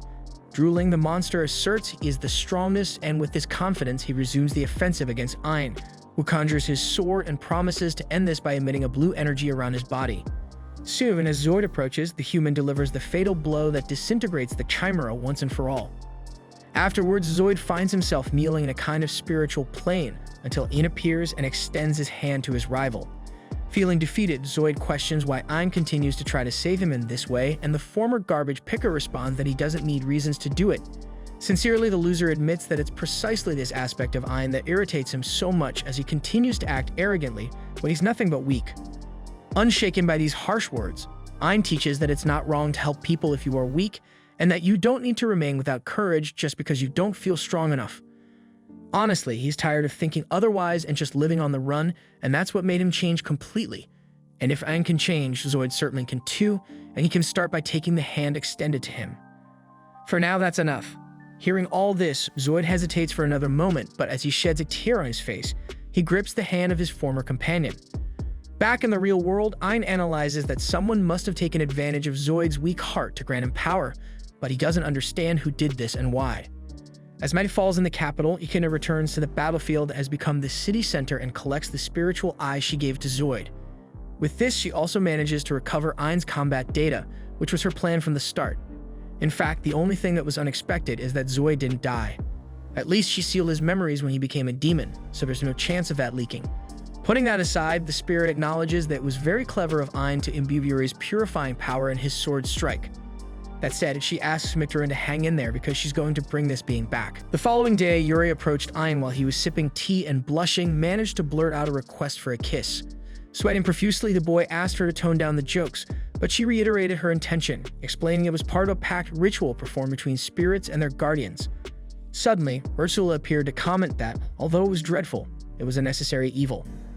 According to her, Ein had been something of a guardian in training, and because of this, his connection with Yuri had been unstable. The girl had taken on the burden of ensuring that the human didn't suffer, whether he gained a lot or a little magical power. Realizing he hadn't noticed this, Ein stood up and apologized for causing such inconvenience. Ursula added that now that Ian had awakened as a guardian, a proper connection had been established between him and Yuri, and the ritual was necessary to reinforce this bond. Since it was a ritual, Ein imagined it must be something akin to a knight swearing allegiance, so it was nothing out of the ordinary. However, he noticed Pina and Kuroheim were straight ahead and eager to see this event unfold, which embarrassed him. Pina nudged the two and asked for some space. Kuroheim complied without protest, though Pina thought the older guardian was too relaxed, knowing a stranger was about to kiss her daughter. Ursula responded that Ein was no stranger and the ritual was just a kiss. If it went beyond that, he would be a dead man. With that, Ursula left the room along with Pina and Kuroheim, leaving the two key figures of the ritual alone. Since it was Yuri's first time kissing someone, she asked the young man to be gentle, then puckered her lips in an almost juvenile manner. Ein was startled as he had assumed it would be a kiss on the hand, but as a proper guardian he gathered his thoughts and reminded himself that his spirit needed it. He slowly moved closer, but his nervousness caused him to trip and accidentally land a kiss on her forehead, causing a strange glow that filled the room. Following this, the man developed his divine eye, an even more advanced version of the spiritual eye. Meanwhile, Yuri reached a level of happiness so stratospheric it seemed she might ascend the walls to the heavens. Meanwhile, Echidna arrived at a gloomy mansion and was greeted by a humanoid bird named Baron Falco. She announced that she brought a decree from the demon lord ordering Falco to kill Ein. Even though it was a royal decree, the Baron didn't understand why he had to personally take care of a mere primate. Echidna explained it might seem trivial, but this kid was strong enough to solo the ancient dragon behemoth. Falco was unimpressed and remarked that these dragons were only slightly smarter than ordinary creatures and nothing compared to demons like them. Echidna flattered Falco, saying it was because of this confidence that she and the demon lord trusted him so much. Clearly, the flattery worked easily on the bird, who was moved by the attention. Echidna took the opportunity to clarify that only he could complete this mission, and Falco committed to achieving the goal and entered a portal to the human world. Using his strong winds ability, the bird crossed the sky at such an unbelievable speed that he became invisible to the naked eye. Within seconds, he approached the primate who had slain Behemoth and formally introduced himself as a member of the 5 classes of demonic nobility. Announcing his intent to kill a human, Ein asked the guy to keep it down because people were sleeping. Falco was infuriated by the boy's insolence and attacked Ein with his sharp claws, but the young man slapped the bird's face, sending him flying far away. Bleeding from the beak, Falco couldn't believe his quick attack had failed, while Ein appeared before the winged demon and belittled him for being of the Baron class, the lowest among the nobles. With a spiral bullet, the human caused severe bleeding in the enemy, who suspected this overwhelming force came from Ein's eye.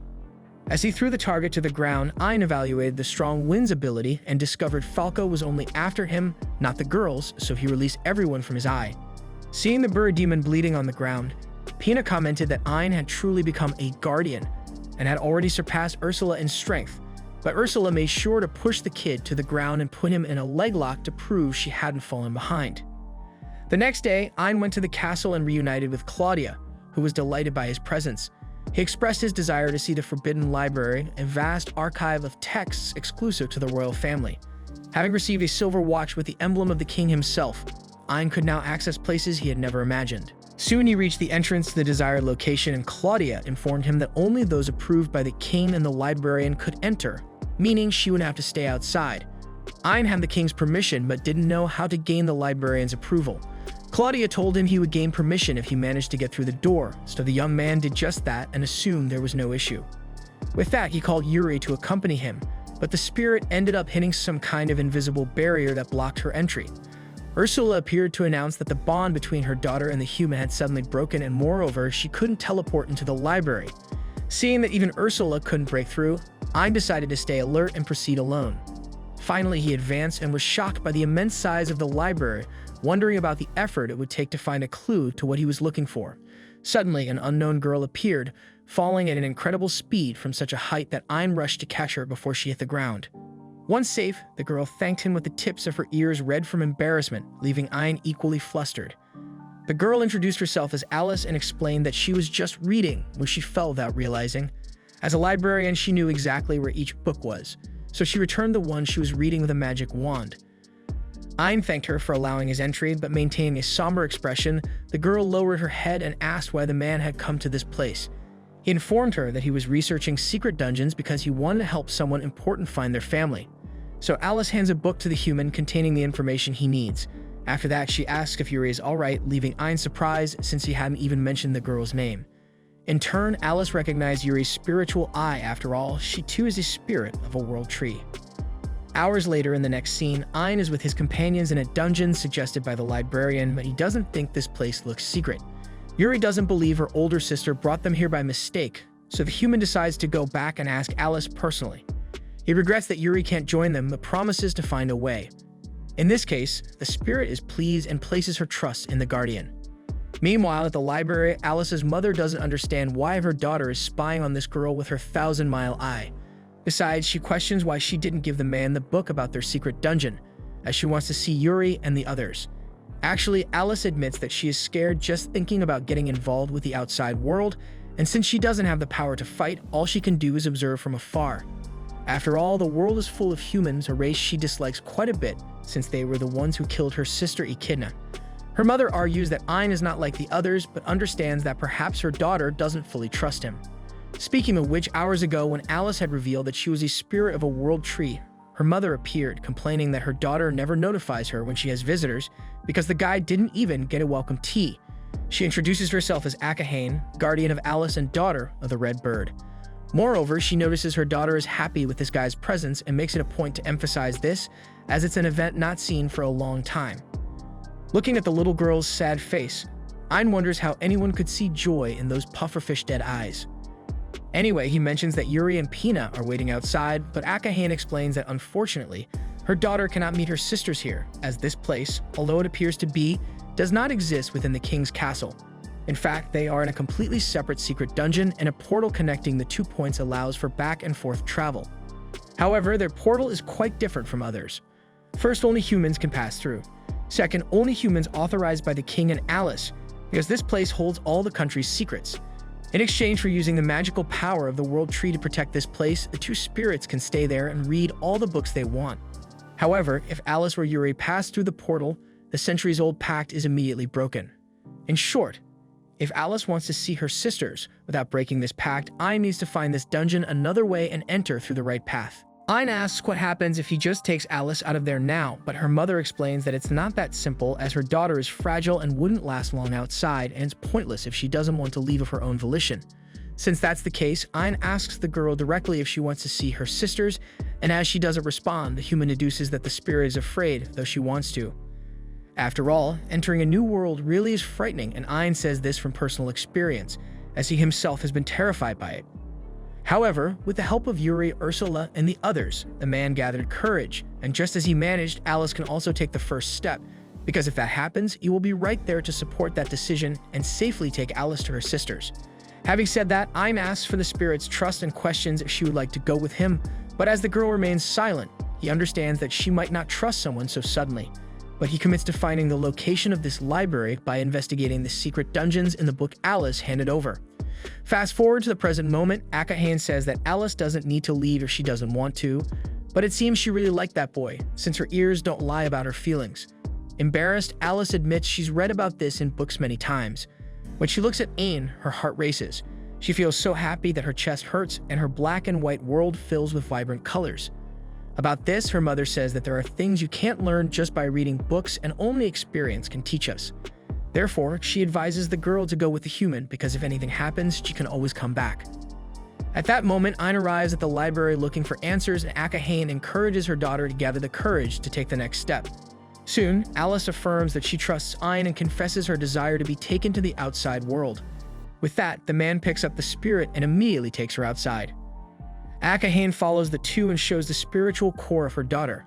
Without it, she cannot stray from there. Moreover, as Akahane cannot use teleport magic, she hands a copy of herself to Ain to protect the little girl. With everything set, the group heads to meet her family. Everything was going well at first, but Ain soon realized he had underestimated Alice's lack of physical endurance. After all, it didn't take long before the poor girl started to falter on the trip, so he carries her on his back and continues the journey. Unable to rely on Ursula's help, the human does well against numerous challenges and defeats the ranks as creatures that cross his path. At one point, Ain faces a samurai in a well-balanced duel and realizes he will lose if he responds only with sword techniques, so he throws his katana at the opponent, who dodges the projectile and throws his own sword behind Ain's. With the way clear, Ain advances with his blink strike, delivering a fatal kick to the samurai and ending the fight. Surprised by the reaction of the spirits to the human's strength, he evaluates and obtains two skills from the rival: Expansive Cut and Draw Sword Attack. Alice touches Ain's face and Akahane explains that she's worried about him getting hurt.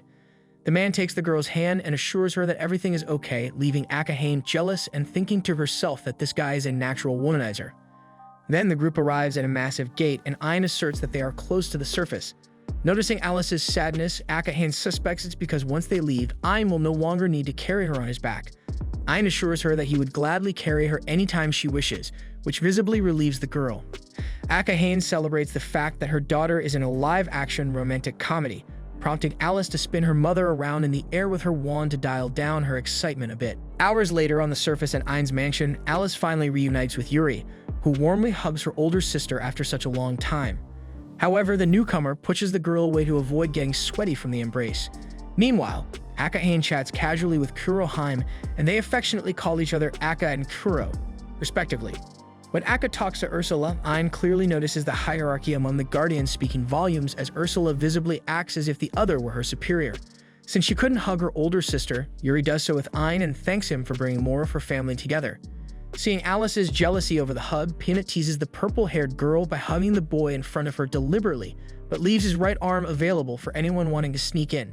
Yuri announces that this spot will be hers, but Alice steps forward and gives Ain a big hug, prompting Peanut to tease her even more. As Ain asks the teaser to go easy, Peanut wonders if he is defending Alice because he's in love with her, which sends all the spirits in the room into high alert, leaving Ain suddenly backed into a corner. Indeed, that embarrassment didn't end there. Later on, when everyone gathered in the sauna, the girls made a point to ask if Ain was truly in love with Alice. Poor Ain felt cornered by those people, even after escaping to the sauna for some solitude. For some reason, they all followed him there and kept pressing the same question. The man tried to escape, but the women blocked his exit, refusing to let him leave without an answer. However, Ursula intervened, telling them to stop it and respect his wishes. Yet despite feeling relieved, Ain still faced a serious problem. He didn't know where to look because wherever he turned his eyes, there was always a problematic scene that could jeopardize his precarious balance. As if that wasn't enough, Peanut just wouldn't leave his lap and even teased him for being embarrassed and apparently a bit excited. Meanwhile, Yuri felt relieved, thinking the redness on the boy's face was because he had caught a cold, and Peanut invited her sister's airheadedness for thinking such a thing. Akahane was excited to experience a sauna for the first time despite finding it odd, while Kuroheim threw more water on the heated coals to increase the steam.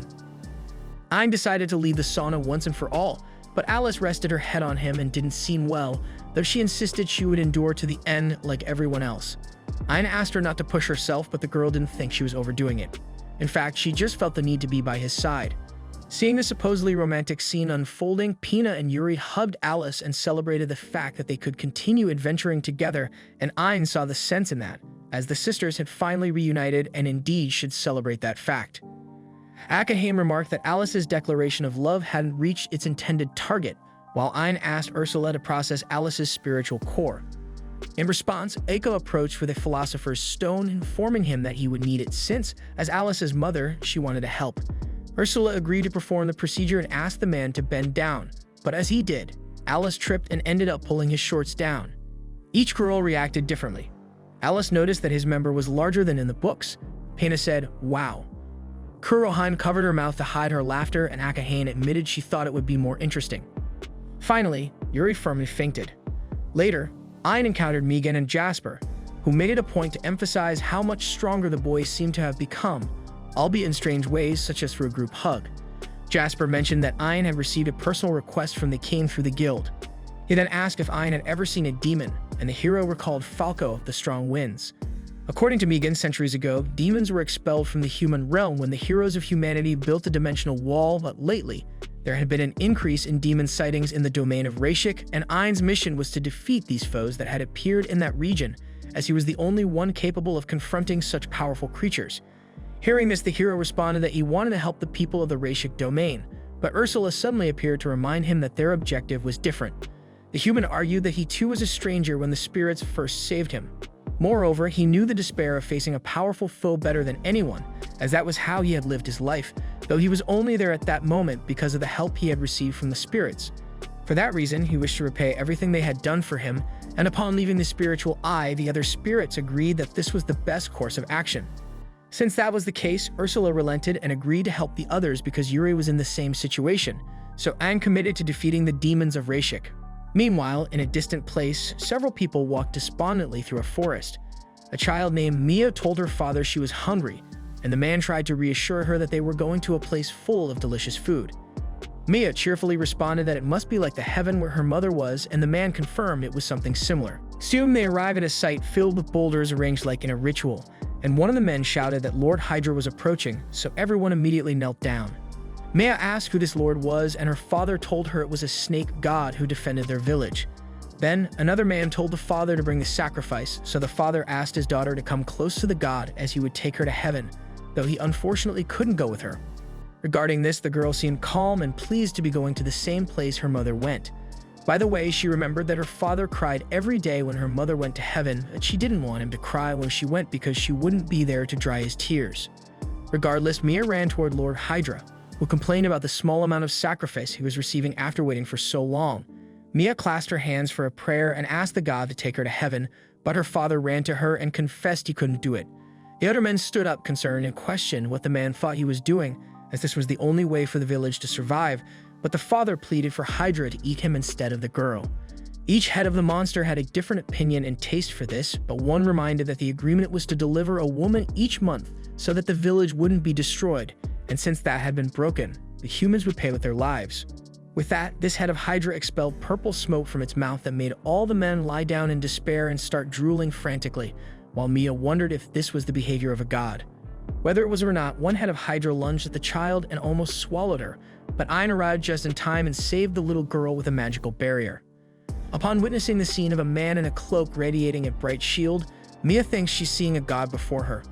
Ursula assesses that the enemy is a Hydra, an SS-level ancient dragon with the ability to generate poison and medicine, its skin covered in a mucus of deadly toxins. Ayn processes the information and calls on Yuri for help. Somehow, those suffering from the toxin are purified and manage to stand again.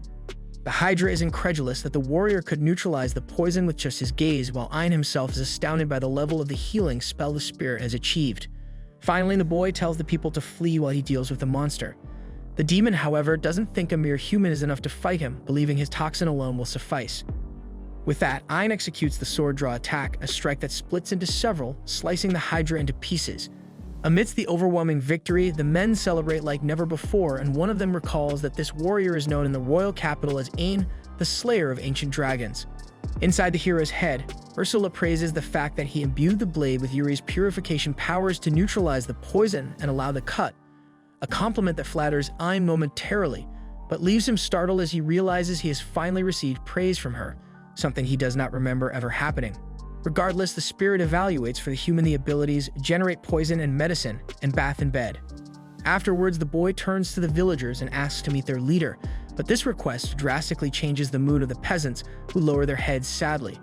Mia's father thanks him for the help, as they would all be dead if not for Ein, but he starts to think that perhaps it would have been better if they had indeed all died. With that, everyone leaves, but Mia breaks away from her father's arms and tearfully thanks the god Ein for saving everyone. The man replies that he's not as impressive as a god, but that he wishes to protect the smile on each person's face, for when it comes to that, his will is as divine as that of a god. With these words, Mia feels happier and returns to her father more at ease, while Ein still needs to find the lord of this domain. After a long walk, they find a strangely exquisite mansion, clean and with a very inviting atmosphere, unlike anything they had seen in the area so far. Soon the boy enters the house and shows his guild adventurer's ID, only to be greeted by a man who feels honored to meet the famous slayer of ancient dragons. This man, Negan von Rayshik, offers cake and tea to his guest. Ein takes a bite of the cake and tastes something terribly salty, but when the host asks if it's good, he lies that it is despite the different flavor. Negan thanks him for the compliment and also takes a bite of the cake, only to fall to the ground from so much salt he ingested, as well as the shame of having mistaken sugar for salt.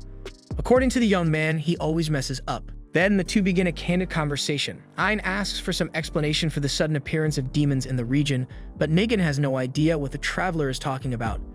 In fact, Rayshik is next to Abyss Wood, and indeed, numerous monsters live there.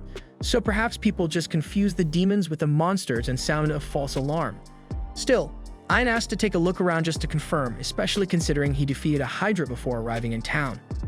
Upon hearing that the hydra died, Negan reacts with great despair because now that village will be invaded by monsters again, given that the many-headed serpent was responsible for protecting the territory. Outraged by the man's reaction, Ein remembers that the vile creature demanded human sacrifices and that he could never stand idly by as a child was nearly killed before his eyes by it. In any case, Negan Rayshik believes the choice is obvious if you can sacrifice one to save 100, unless Ein plans to protect the village forever. After all, the matter will end for the boy when he defeats the enemy, but the peasants will continue living in that village after the hero leaves, and not everyone is as strong as him. And speaking of which, it's Negan's duty to protect the territory he inherited from his late father, and he will do whatever it takes to do so. As he leaves the meeting with the regional lord, Ein laments that he did not do very well in this dialogue, while reflecting negatively on the sacrifice of one to save 100 that Negan mentioned.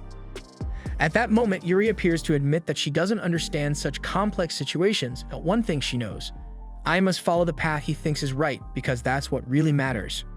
Returning to Negan's mansion, the man cries for the death of the hydra as if it were a pet dog, while shouting into a mirror called Shadow that the creature must be replaced. Despite the human's despair, Shadow claims that the hydra is easily replaceable, but the problem is Ein staying in the way, for as they well know, that fellow is capable of defeating S-rank ancient dragons. In the mirror's opinion, Ein is not a god, but a demon, and if the lord wants to protect his lands, he has no choice but to erase Ein. Negan fears for a moment that he may not be able to stop that guy, but soon falls for the mirror's smooth talk and agrees to do what it asked. When Negan reiterated, the Viscount demon Shadow mocks the fact that humans are so manipulable and weak-minded, and that one day he will take over Negan's body completely. Meanwhile, as Ein surveyed Rayshik village, he stumbled upon an abandoned outer wall that appeared to have been devastated for years. This might explain why monsters continually invaded with little resistance. Nearby, he asked a villager about their leader, but the woman panicked, dropped the wood she was carrying, and ran off. Recalling how those men had reacted similarly when he inquired about Negan, Ein began to suspect something was amiss, sensing that the locals were not fond of their chief. Further on, he approached another villager to ask a question, but the man preemptively stated that he had nothing to say. A group of adventurers and scouts had already visited but were unable to help, eventually turning their backs on the suffering people of Rayshik. To illustrate his point, the man gestured to a nearby field, which had essentially become a desert as the invading monsters had destroyed all the crops. The villagers simply wanted to live a normal life there, but now they were unsure if they would die from hunger or be devoured. After explaining, the man asked Ein to leave. Thus, Ein moved towards the devastated land and used his Earth Arts, Universal Garden, and Universal Seeds abilities, which regrew a crop field right there. Next, the hero went to the fallen wall and employed the art of war, which erected a new massive wall around the territory. After doing so, I'm requested to be called if anything happened and declared that the villagers should choose life over death if he wanted a chance. In a gesture of humility, he bowed and offered to help Reuniting village. The man laughed out loud, finding Ein's odd behavior in this dire situation amusing. It was the second time he heard such a strange request. The first had been from the previous Lord, Megan's father. At that time, the village was undergoing a conflict, but the young lord had ordered that no one give up because if any of them died, there was nothing more that could be done. According to the villager, the former lord had been brave, kind, and fun, but everything had deteriorated since Negan took over. It was around the same time that the hydra appeared, given that it was Negan himself who had brokered the sacrificial pact. Besides, he had raised taxes excessively and allowed the city's defenses to crumble, leading many residents to leave. However, the peasant felt that Ein might bring some hope to Reuniting, and the young hero was determined to do his utmost. Just then, the hero spotted a huge horde of monsters approaching the village, but he promised not to let any of them lay a finger on anyone, no matter the cost. To gauge the size of the problem, Ein flies to the top of the wall and receives the dreadful news that there truly is an endless horde of enemies. According to Ursula, if they all reach the wall, they will undoubtedly destroy everything in their path, and the village will be doomed. Yuri asks what Ein will do, and the boy, trying to think of a strategy, looks around at the simple peasants merely accepting that this is the end. This dramatic scene reminds the hero of the times he saved and helped the residents of this place, and how they still had hopes for a better life. With these memories in mind, he tells Yuri to go inside his eye and all the villagers to step back. Soon, the man takes flight and recalls that he promised to keep the smiles of those people. So even if there are thousands of enemies, thousands will fall. With that, the warrior unleashes the spiral bullet on the crazed horde, but the numbers are so great that losing a few of them seem to make no difference. As if that were not enough, the monsters demonstrate great skill in working as a team to jump to Ein's height. Using the momentum of their allies' bodies, they gain ground until they reach their target. At that moment, the boy activates super evaluation to slow down time and eliminate the nearby creatures with the techniques edge of the wind and blink of an eye. After regaining height, Ein escalates the contest by conjuring the powerful gravitational well, followed by a spiral bullet that covers much of the vast battlefield. When attacked from behind, he quickly reacts with the back attack and double mirage to spread clones. With the steel wire, the man slices the beasts into pieces. While Ein displayed an insane repertoire of spells and abilities, the residents of Reuniting run for their lives, but when they realize it, they stop to watch the hero who was sent to save them. By then, Ein had defeated absolutely all the monsters in the vicinity. Ursula warns that the guy will drop dead if he keeps pushing himself like this, but he decided not to back down until the last enemy is dead. To keep his oath, he activates the steel cutter imbue technique, followed by the expansive cut, spreading an area reach simply unbelievable. The spirits inside him try to warn that applying such a blow could lead to his end, but Ein seems not to listen. Soon, when another horde of monsters surrounds the human, he decides he cannot back down now and finally uses the sword draw attack, a movement that immediately cuts the creatures in the perimeter. Having done that, the damage on the battlefield was visible, both on the monsters and on Ein himself, who pushed himself too hard by applying such a destructive attack. Yuri appears and does not hide her astonishment by commenting that the boy killed all the enemies and, upon hearing that his mission was successful, Ein lets his body collapse without strength. Struggling, he mutters that it's a great relief to have defended Reuniting village, but Yuri asks the man to stop talking to be healed. She separates a bit of the world tree drop and applies it to the ally, who can barely move. Ursula appears and recognizes in her mind that this kid is exceptional, and that he pushed himself so much that Yuri's healing isn't keeping up. But the truth is that this guy wiped out a real army with his own hands. Despite the risks Ein took, he ended up being healed by the spirit of nature, and the boy finds himself surrounded by the villagers, who all feel eternally indebted to this great hero who saved their lives with so much will and courage. By the way, one of the men who was saved questions whether his fellow villagers will continue this way, as Ein almost died to protect everyone, even without properly knowing anyone from this territory. Meanwhile, the villagers had only cursed their fate by waiting for death in silence.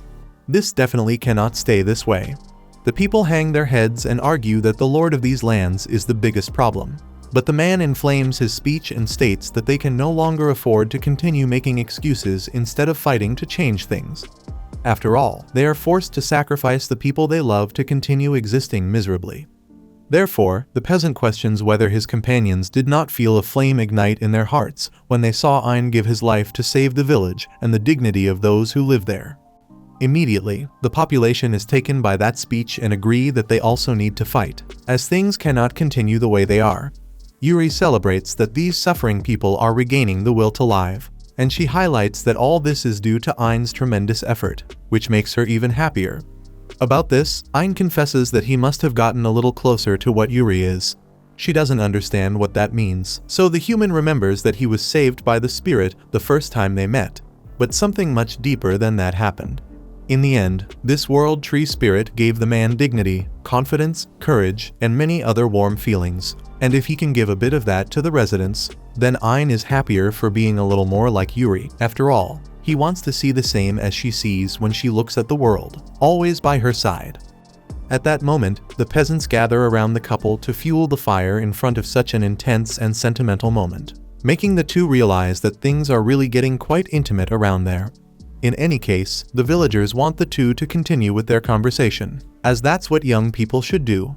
As for them, it's important to emphasize that everyone decided to fight against the domination of Nigan. However, just as the townspeople finish discussing it, the Lord himself appears on the scene and asks what everyone is talking about him. All the citizens fall silent again, except for the most fervent among them, the one who had started the speech. He makes it clear that the people of Rashik will no longer remain at the noble's feet, and this causes his companions to join the chorus in denouncing the corruption of their land's master. Using his cynical manner, Nigan responds that they have all been deceived because Ein is actually a demon, which is quite easy to see, considering that no human could single-handedly defeat a hydra and a horde of monsters.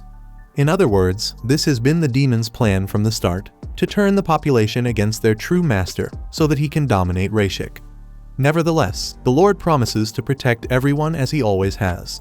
However, this speech seems futile, as the people show they prefer a demon like Ein in power, rather than continue submitting to someone like Nigan. In turn, the young lord can't understand how they can treat him this way, for in his mind, all he ever did was protect these lands. The issue is that the commoners don't believe they are included in the noble's mission to protect the territory, as they are merely toys to be sacrificed, when what matters is only the land that the Lord wants to keep under his control. They need someone who will fight alongside them like Nigan's father did. Hearing about his father, Nigan experiences an emotional trigger, causing excruciating pain in his body. Desperate, the young man asks Shadow for advice on how to handle the people's disbelief. Ein notices the amulet the noble clutched and uses assessment to discover the item's attributes, but a concealment spell prevents this, just like that time with Zoid. Watching every move inside, Shadow smiles and notes that it's time to take the next step. Ein hurries to warn Nigan that he's gotten himself into a predicament, but the boy ends up being swallowed by shadows that take him to a gloomy environment. There, he asks what he should do, and Shadow instructs that the human must do exactly as he says, because if he follows his advice, all the pain will go away. With that, Shadow orders Nigan to kill everyone, as those who do not obey him are of no use and must be killed, just like what happened to the boy's father. Nigan remembers that his father was sick, but Shadow laughs at the boy's naivety and reveals the truth. In the following scene, we return to Nigan's childhood, on a day when the boy reaches his father in the fields and asks if they can take a break together.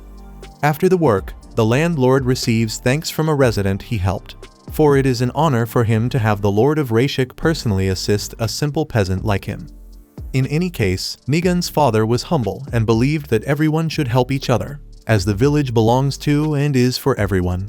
Indeed, this man was dearly loved by all the population, and his son felt immense pride seeing day after day that his father was neither arrogant nor unprepared, and dreamed of being like him one day. Eager to reach this level, the child runs to offer help, but trips on a stone and falls to the ground. The couple worries about the young boy, as he seemed ill again, although Nigan promises that his fever has subsided. His father tells him to go play with his friends, frustrating the boy's desire to help with work. But the adult makes it clear that a child's work is to play. Thus, Nigan approaches other children and asks to play with them. but they reject the Lord's son because he has a reputation among the population that the boy has a communicable disease, which ends up isolating Nigun from other children and keeping him friendless. Sad about the incident, the boy walks crying through the town until he overhears a conversation between three men saying that Nigun looks nothing like his father. In fact, he seems like a fragile child abandoned in Abysswood. Hearing these words, Nigun runs in anger, but ends up falling directly into a puddle of water, increasing his pain even more. Now, he was sure that he was not his father's son, and that is why he is so weak and will never be like him. Suddenly, the boy's tears falling into the puddle become as dark and shadowy as the night, until a voice emerges from the water's reflection saying that it doesn't matter if Nigun is never like his father, as long as he is himself and does things his own way. Nigun is curious about this interesting figure that looks so much like him and asks a series of questions to find out what it is about.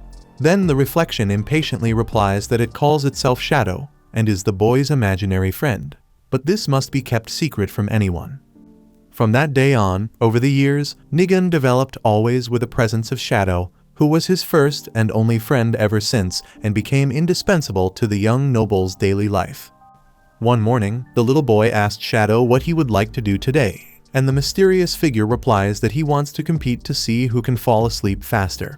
Meanwhile, Nigun sees his father looking sad and worried, so he asks what happened. But the man assures him that it's nothing serious, just a minor exposure to the miasma from the monsters he suffered, apparently. At night, Nigun revealed that he was worried about his father, as he seemed very tired, and all the Shadow did was laugh slyly while saying that he knows a medicinal herb that cures fatigue. All Nigun has to do is look up the plant guide to prepare a drink for the man. Without delay, the boy finds the anti-venom herb in the book and reads that it indeed helps against fatigue.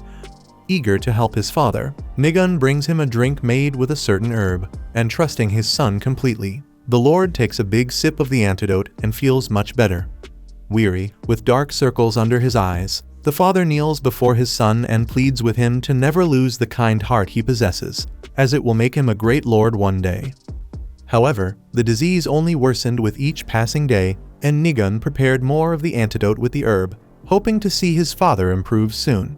Then, one ordinary morning, when the boy went to bring the drink to his father's room, he found him dead. Understandably, the death of someone so significant deeply shook the boy who, in addition to having lost a close relative, needed help to govern Rashik, as he was young, fragile, and insecure. It was then that Shadow extended its claws to increase its influence over the victim, promising to provide all the answers the heir needed. With no one else to turn to, Nigun blindly trusted the sinister and dubious apparition that had always accompanied him throughout his life. Returning to the present moment, Shadow bluntly states that it was Nigun himself who killed his father. Outside the gloomy setting, Ion tries to communicate with the young lord, but to no avail. Nigun argues that his father was ill, yet Shadow reveals that the boy had not been giving the lord a medicinal herb, but a poisonous one. Disbelieving, the human distinctly remembers the book stating that the plant was healing, but it was the apparition that wrote that to deceive the lad. Moreover, Shadow also confesses to lying about Ion being a demon. In reality, he himself is the demon, and his original plan was to take control of Nigun's father and establish a route to export humans to the demonic realm. However, as that man never let his guard down, Nigun ended up being a perfect puppet for the demon to achieve his goal, since he was so desperate for companionship and easy to manipulate. Thanks to the young lord, Shadow managed to send many humans to the demonic realm. In essence, Nigun thought he was helping his father, but only led him to the grave. Furthermore, although he shares no blood ties with the old lord, the boy has something in common with him. Both are fools. Finally, the demon highlights that the human has a weak body and mind, making him the worst person to lead a region. At that moment, Nigun lets out a scream of despair and pain as the shadow enveloping the boy dissipates and reveals Shadow, who claims to have become one with his old friend. Observing the grotesque scene, Ion asks who this being is, and he introduces himself as a viscount among the 5 classes of the demonic nobility. His name is Shadow, the seducer. Ursula finally realizes that this creature was using a concealment spell to deceive them, but Ion is not interested in that story. He just wants to know where Nigun is. Shadow responds that he is right in front of their eyes, but that he was such a weak and easily manipulated man that his body was taken over after just a slight meddling with his emotions. In any case, this vulnerability was quite useful for the evil entity. But Shadow does not want Ein to play the victim. After all, it's his fault that Nigun ended up this way. The demon was doing quite well using this boy to weaken the territory's defenses and sending humans to the demonic realm, but Ein ruined the entire plan by showing up. This left Shadow with no choice but to possess Nigun, and, by the way, now he also has to kill this guy with the spiritual eye. But don't think Shadow is like the brainless Falco. He knows human weaknesses very well and how to exploit them. In this case, Ein won't want to react, or else he'll end up killing Nigun as well. With that said, Shadow attacks with his shadows, forcing Ein to dodge quickly. Not wanting to hurt Nigun, the man settles for trapping the demon inside a magical barrier. But this is just a joke to his rival, who easily breaks free from the prison using anti-spirit arts, precisely the opponent's forte. Nevertheless, Ein plans to use this type of magic on such a large scale that the demon won't be able to withstand it. But Shadow ensures that the human has to worry about other things besides the main enemy. With a snap of his fingers, he summons creatures from underground and throws them against the villagers. With super acceleration, Ein defeats a monster before the first villager is killed and sets up a magical barrier for the people to pass through and stay safe. Regarding this, Shadow doesn't think it's a good idea for the human to take his eyes off the main target that easily, even though he will continue summoning more and more creatures to bring chaos to the battlefield. As if that weren't enough, the entity breaks the adversary's shield with the same ease as before, putting the population in danger again. Faced with the situation, Ein uses Double Mirage to occupy the monsters with his clones, while the people must find some shelter immediately. However, a villager is grabbed by a beast and is facing death, making the hero realize he needs even more copies. To make matters worse, Shadow takes advantage of the distraction to hit the rival hard and complain that he's feeling ignored.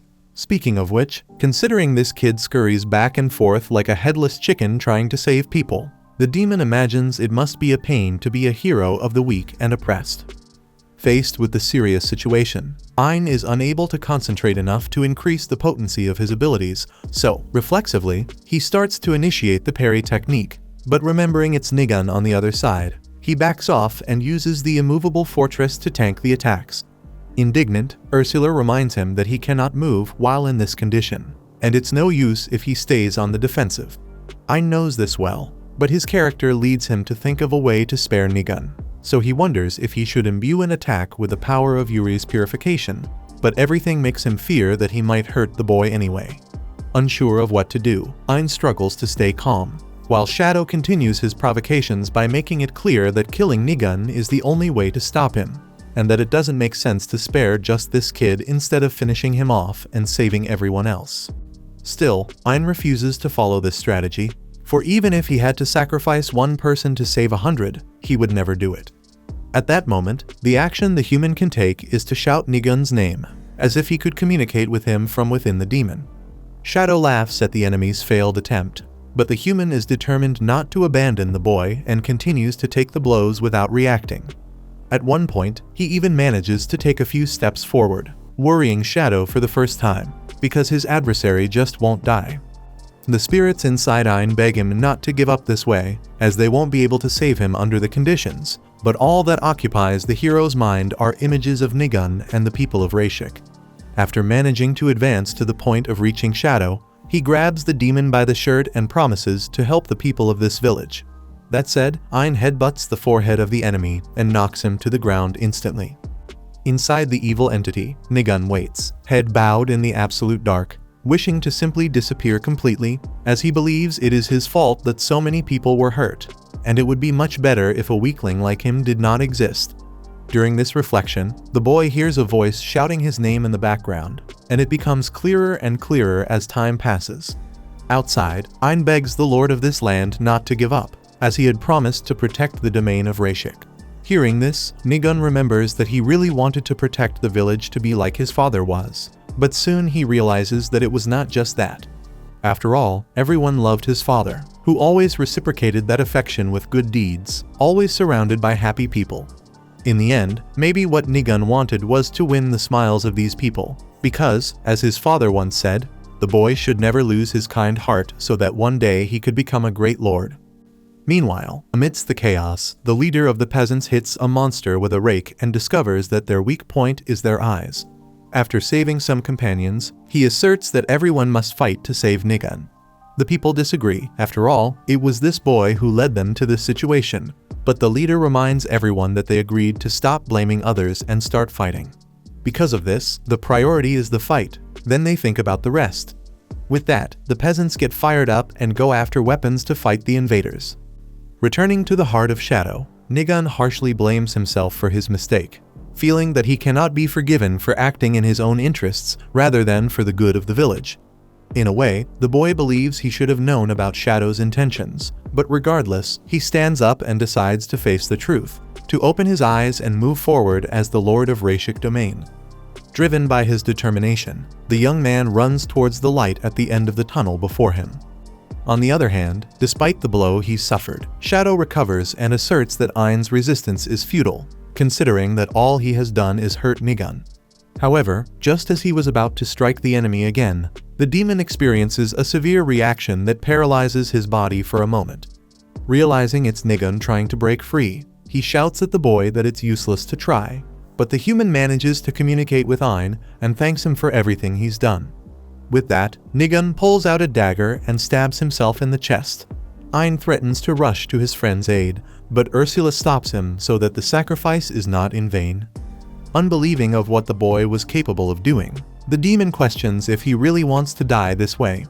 Responding, Nigun says that he realized one day that Shadow is not a common illusion, but still chose to pretend not to know because he thought the demon was his friend.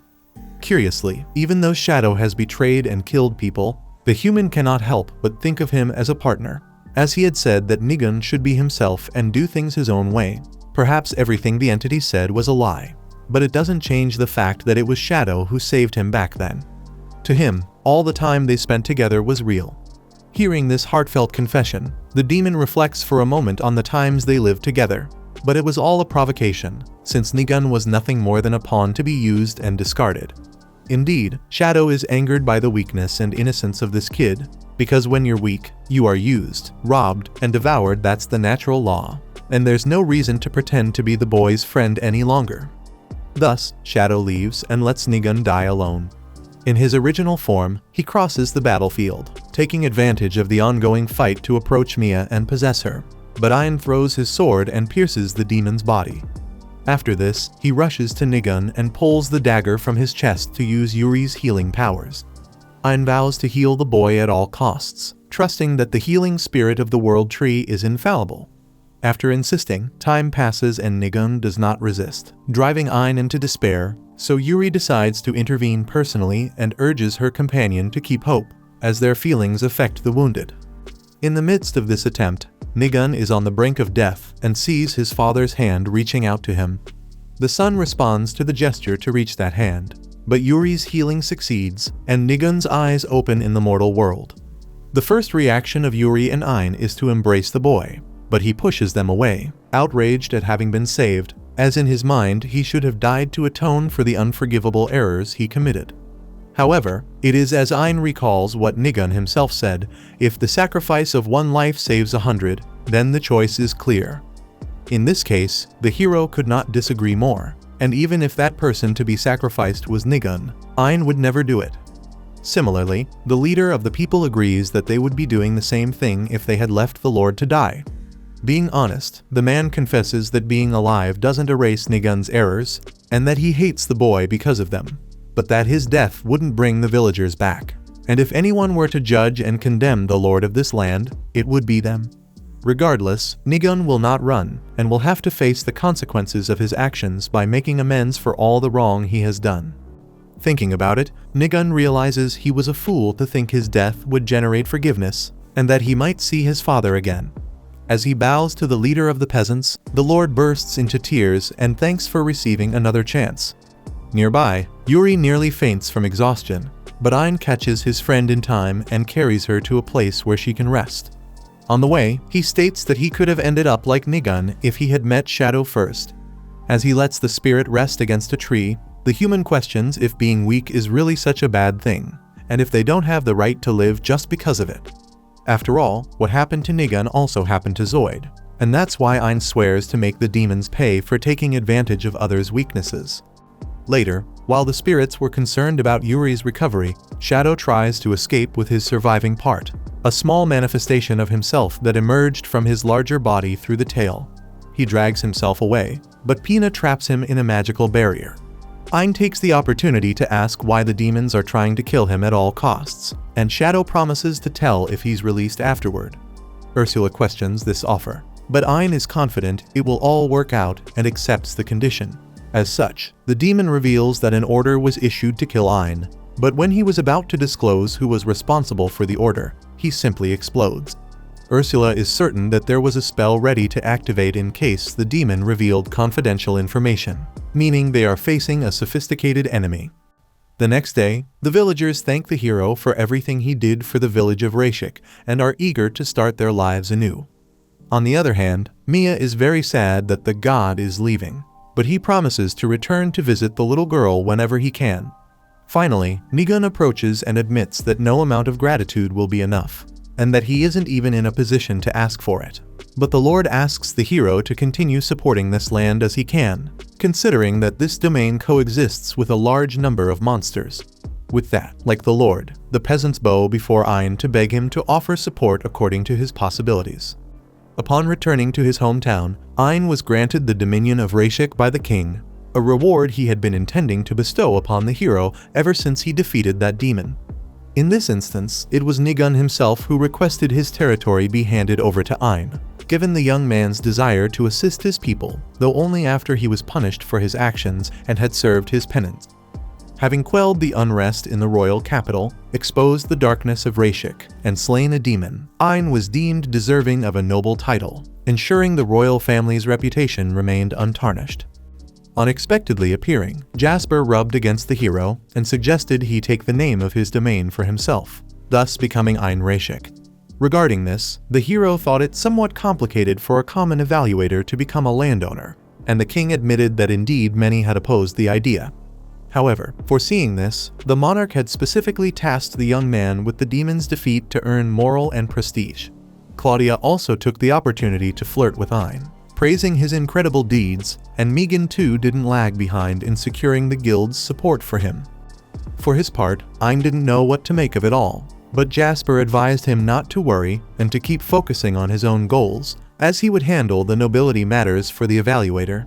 Not to mention, Ein could now forge influential connections with his new title, easing the acquisition of information about secret dungeons.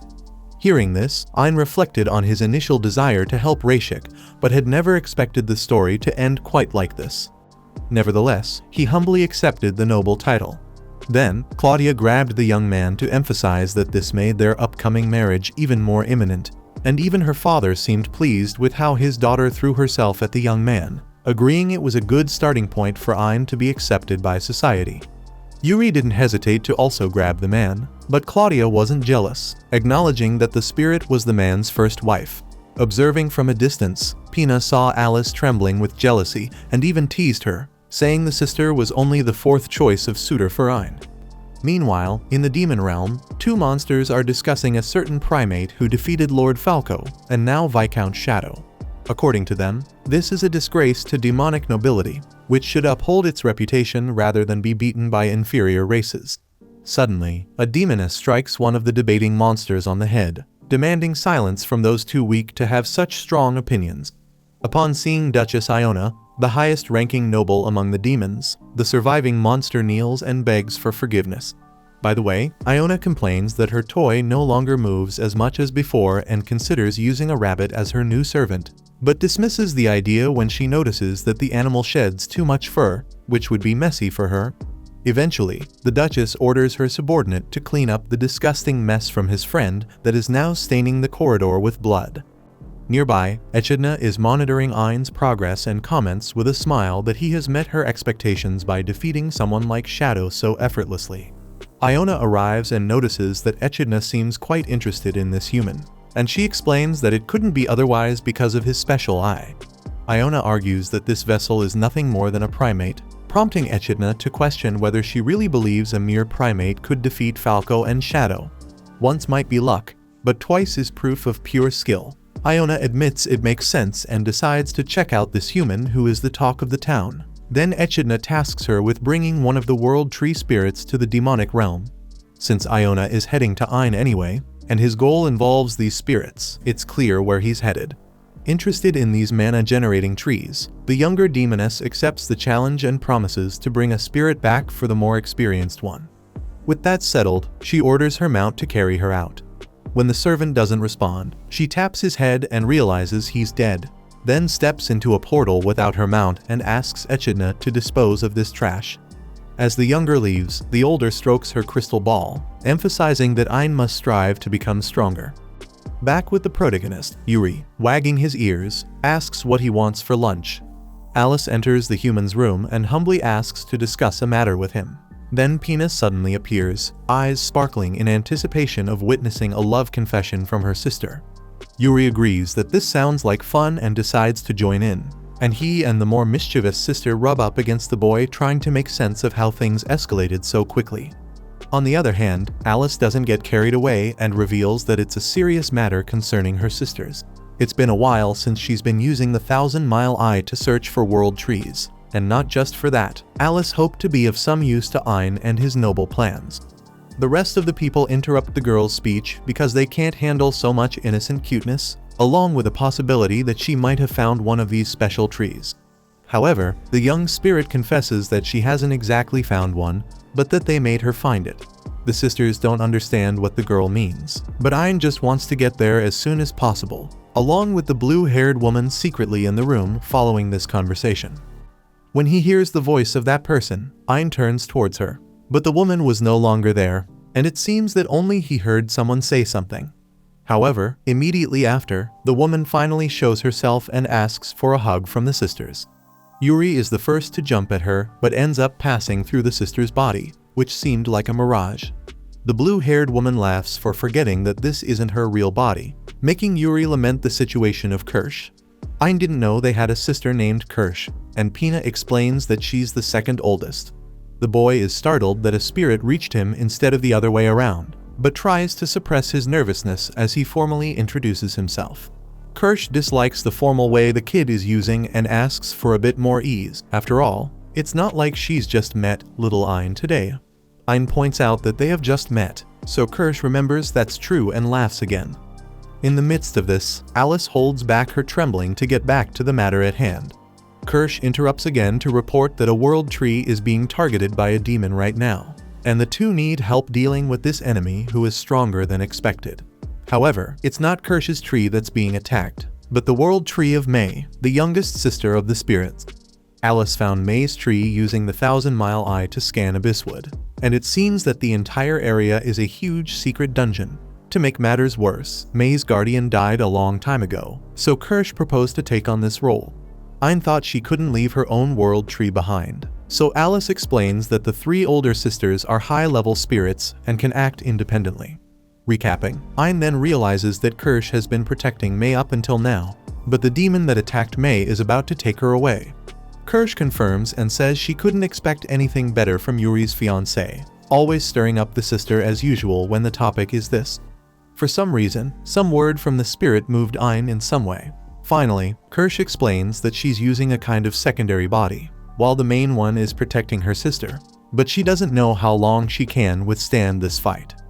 Alice questions whether the second oldest can't defeat the demon with the evil gaze, and Kirsch thinks she could if she went all out, but she's afraid it might destroy May's tree and the domain of Rashik. By the way, upon realizing that the woman uses this mask to seal the evil gaze, Ein discovers that the hole really is quite deep for someone so powerful not to be able to face this demon. In any case, the human won't accept that his spirit is taken away and agrees to help. Thus, Kirsch leaves, leaving Alice with the responsibility of leading everyone to the site of danger. Later, Ein is led into the forest that represents the so-called secret dungeon, under a very powerful curse. By the way, Ursula warns in advance that if a human tries to attack from the air, the curse will activate, and he will never find the way out again. Alice mentions that the locals call this dreadful phenomenon devoured by the forest, while Pina is already tired of seeing trees everywhere they go and demands to know which path they should take. Regarding this, Ein responds that Alice has already determined the location of the World Tree by combining the 1,000-mile gaze with the assessment. Pina gets excited, realizing it's about time for Ein to slaughter some devils along the way, just as he did in her illusory forest. The big but is that so far they haven't seen a single monster there, and they've been told that this place was full of powerful enemies. Ursula explains that these monsters aren't dumb enough to sense the human strength from afar and approach recklessly, so Ein decides to speed up with super acceleration. Ursula adds that the boy has become even stronger after defeating these demons, but soon he will understand a profound change in his physique. Further ahead, the protagonist encounters a huge swarm of flying insects surrounding the Countess of the 5 classes of demonic nobility, Hornet the Indestructible, who has wasps willing to give their lives for their master. In the middle of her introduction, Hornet is interrupted by a beast that suddenly emerges from the forest, so she sends her wasps after that bear, assuring Ein that he stands no chance against so many enemies at once, and that he became arrogant after defeating Falco and Shadow. To not prolong the fight, the demoness throws the swarm at the main target, but he simply vanishes without a trace and reappears with his sword piercing the enemy's chest, making it clear that he has no mercy for demons. With her body dead, the demon sheds her carcass and reveals that her ability is called Pheromone Commander, which allows her to control her servants through this means. The big question is which of these wasps is the real Hornet. Regarding this, Ein has a brilliant idea. Just kill them all and you'll find her eventually. The demoness thinks this is impossible, so the human responds with perfect slaughter and burning bullet, causing an explosive rain that bombards the swarm overwhelmingly. Seeing that the collective is done for, the main wasp analyzes that it's better to flee as soon as possible. But just as she partially enters the portal, Iona asks if she's really thinking of escaping. Hornet tries to dodge the question, saying that the primate was much stronger than one could imagine. Then Iona shoots the wasp before she can even finish her train of thought. After all, no pawn deserves a second chance. Honestly, she's tired of dealing with so many useless people, and that the nobility must be screwed with a countess of that level. But at least the dead one served to show a certain path to follow. Knowing that Ein is right behind her, Iona presents her noble titles with the usual pride, while the man notices from afar that she is much more powerful than Hornet. Iona is impressed that the primate can sense her power even without using mana detection, especially since she is protected by blocking magic. After all, killing inferiors is a task for the rabble, but it seems that it will really be worth taking the life of someone like Ein. On the other hand, the hero promises that the rival will not take any spirits home. To ensure this, he quickly moves up to the enemy's body with a surprise clone and applies level drain. Seeing that she fell for the trick, Iona realizes that she can't be careless with this guy. Then, with his superhuman strength, Ein punches the demoness repeatedly, some of which break through the block and damage her, including the last one that hits hard and leaves Iona shattered on the ground. Or so it seemed, as the woman simply gets up with a wicked laugh, happy that someone made her bleed after so long. Thus, she retaliates with precision shot, guided projectiles that fly through the air and, according to the gunslinger, are pointless to defend against because these bullets will follow the target until they hit. However, not heeding the opponent, Ein uses parry and sends the bullets back towards the shooter, who doesn't fluster in the situation, once she has a tremendous ability to dodge agilely. However, for some reason, not only did precision shot not work and was turned against her, the demoness also couldn't escape from this attack that she would easily avoid under normal conditions. Iona can't make sense of how a single level drain affected her so much, but as she reflects on the real cause of all these problems, Ein doesn't let up and beheads her with his sword. Curiously, Iona tries to understand what's happening, perhaps because she can't accept that she was defeated without even realizing it. The victor approaches and points out that demons really are as resilient as cockroaches, since she's still alive even without a head.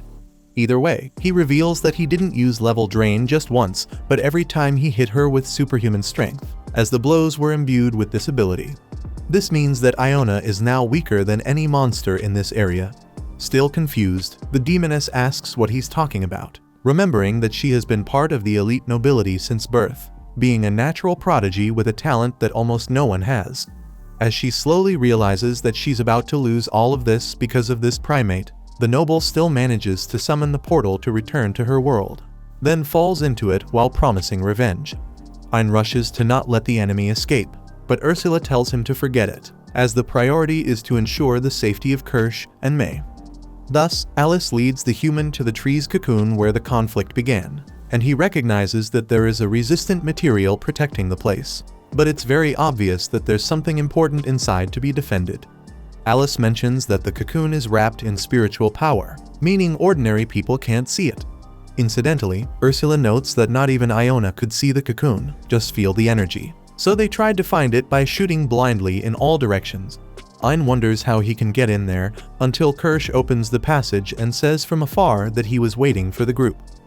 Within the cocoon, all spirits marvel at the wondrous place they've ended up. When Kirsch appears again, Yuri tries once more to hug her, and this time the woman is physically there to receive the warm gesture. Following that, Kirsch and Pina perform the special salute that only the two of them know, leaving Alice embarrassed as she has to explain to Ein what on earth that was all about. Kirsch replies that the older woman also wanted to perform a special greeting, but with a certain very special man. Ein asks where May is, so the boy is directed to a hammock where the little child is sleeping peacefully. He tries to leave quietly, but ends up stepping on a twig and waking the girl, who starts crying loudly upon seeing this man staring directly at her while she slept. Just like the baby, the guy gets scared and lets out a terrified scream. After that blunder, he tries desperately to make the child stop crying with a broad smile, but this only frightens her more, causing her to start wailing even louder. Seeing the situation has become critical, Yuri steps closer to May and calms her little sister down, who jumps into the older girl's arms filled with joy. Then, the youngest goes to talk to Pina and Ollie's, full of energy. The older one corrects that her name is Alice, but the little one doesn't care and repeats the nickname. Setting that aside, May shares that she tried to make flower crowns for her sisters when she heard they were coming, but she kept falling asleep every time she tried and didn't manage to finish any. Yuri thanks her for the effort and places some of the flowers May would have used on the child's head, then promises to help her finish the crowns. Ein arrives shortly after to thank Yuri for stopping the girl from crying. Then May accuses the man of being the scary person who wouldn't stop shooting outside. The sister tries to explain that the guy is a good person, so May apologizes for misunderstanding. Seeing that the girl has let her guard down, Ein asks for forgiveness for having scared her, but for some reason, the little girl doesn't respond and just stares at his face. Suddenly, she asks to sit on the young man's lap. After getting what she wanted, she practically orders the guy to pet her head, and then asks to be lifted high, which Ein also does with good grace. However, the girl is not satisfied with the height at which she is lifted, so the boy ends up jumping dozens of meters in excitement and realizes from up high that he may have gone too far. Down below, Pina wonders if this won't cause a problem, and Kirsch imagines that here comes one of those week-long crying fits. Yuri thinks they can distract the baby with sweets, while Pina points out that Ein has a knack for winning the hearts of spirits. A few seconds later, the young man gently lands with May in his arms, then eagerly awaits the child's reaction after that enormous leap. However, contrary to what everyone thought, the little girl loved it and permanently registers Ein on her list of favorite people. By the way, she confesses that she would also like to join her sisters on this journey with the man. In turn, Ein is happy to see the family reunited, but asks Kirsch for her opinion on this. The spirit responds that she wants to respect May's wishes, and that she can protect this place when they all leave. Ein is confused, as he thought Kirsch would come with them, so she explains that her job is to protect the world tree. However, the man isn't asking about her task, but what she wants to do above all, since just as Kirsch wants to respect her sister's wishes, Ein also wants to respect Kirsch's wishes, especially since he is sure that she wants to accompany her sisters on this journey. With this, Kirsch admits that this evaluator is capable of examining beyond people's abilities, but he assures her that he doesn't need to evaluate anything to see this. Besides, the woman doesn't need to worry about protecting this place, as he will put up a barrier and leave a clone prepared for anything. Thankful, the second oldest sister snaps her fingers and summons the cores of her and May to hand over to Ein. Having done that, she announces to the other sisters that they have gained her company as a bonus in addition to the youngest, and they all celebrate together this unique moment. Ein promises May that he will protect her world tree, until Yuri hugs the man from behind and, in the heat of the moment, says in no uncertain terms that she loves him. In turn, Alice tries to say the same thing, although she was meters away, facing away, and didn't even manage to finish the sentence without frying her brain. Later, Ein meets with Ursula with a sense of duty fulfilled, but the grumpier spirit bluntly reminds him that there are still 4 sisters left. Either way, she is confident that the human will manage. With that, Ein shares that he used to hate himself all the time for feeling completely useless. His heart lived defeated and full of negativity, but upon meeting the spirits of the World Tree, he felt an uncontrollable desire to protect and care for all of them. When they are all together, Ein feels a strength welling up within him, and he has finally learned to like the person he has become. Hence, he feels enormous pride in being able to keep his friends' smiles, and his wish is to continue being someone he can be proud of.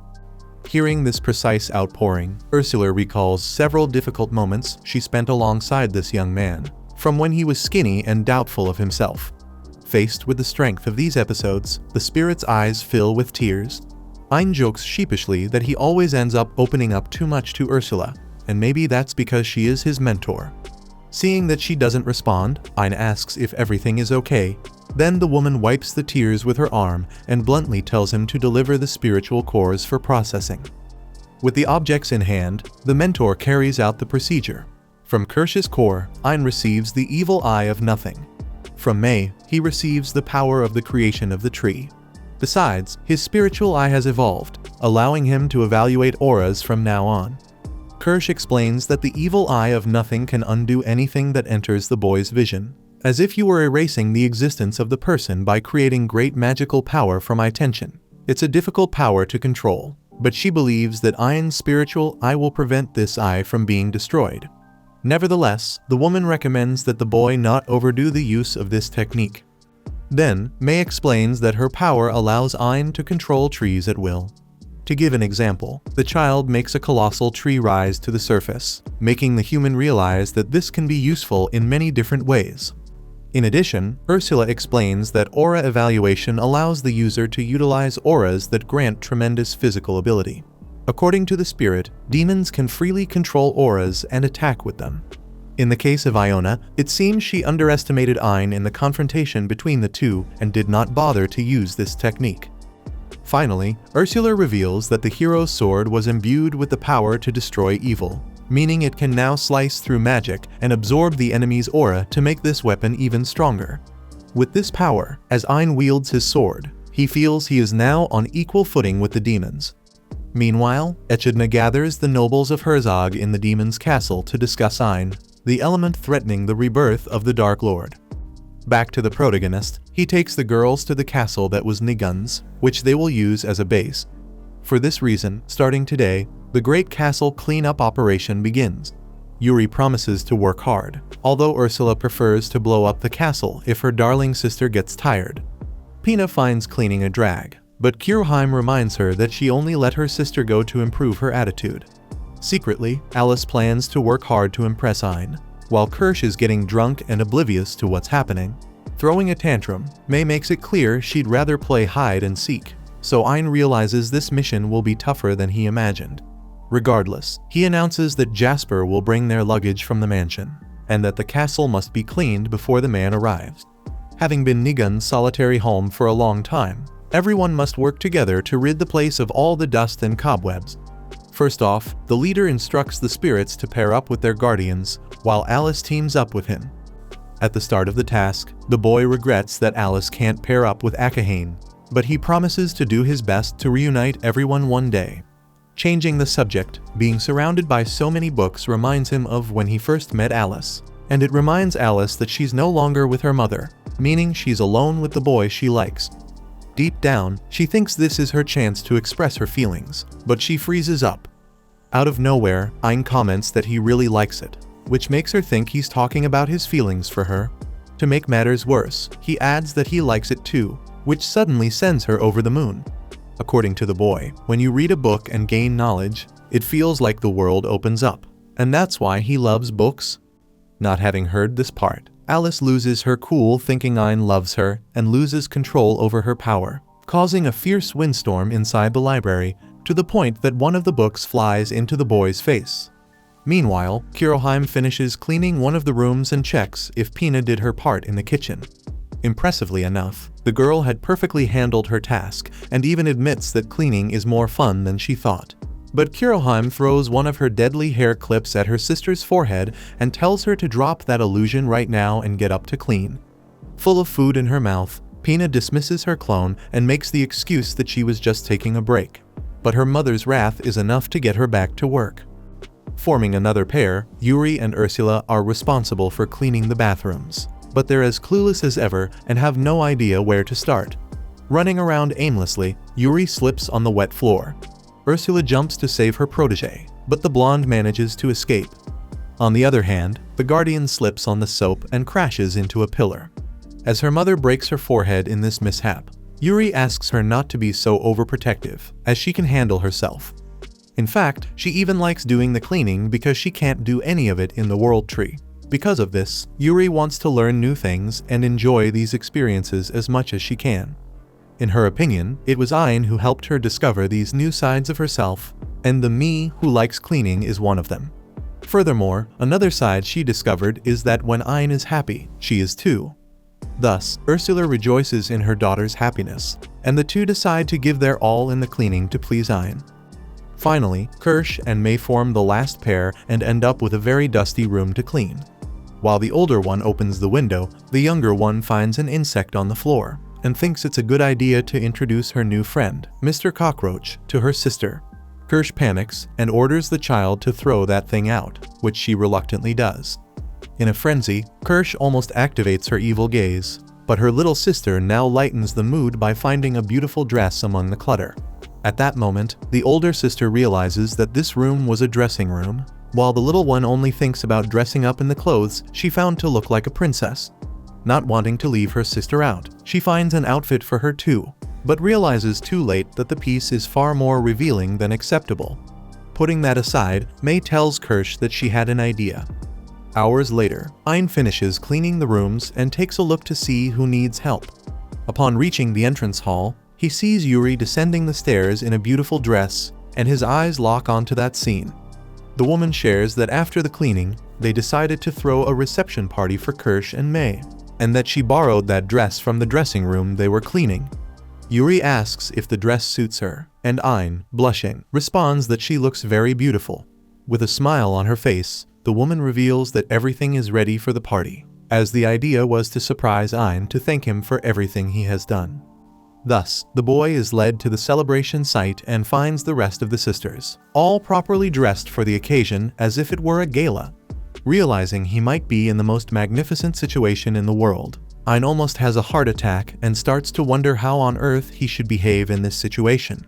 Lost in the revelry, he begins by commenting that everyone looks very beautiful, which makes Alice even more embarrassed. In turn, Pina grabs the suit she had set aside for the gentleman, but he promptly refuses. Yuri is frustrated by this decision, which irritates Ursula to the point of shaking the boy and telling him to stop chatting and just put on the darn suit.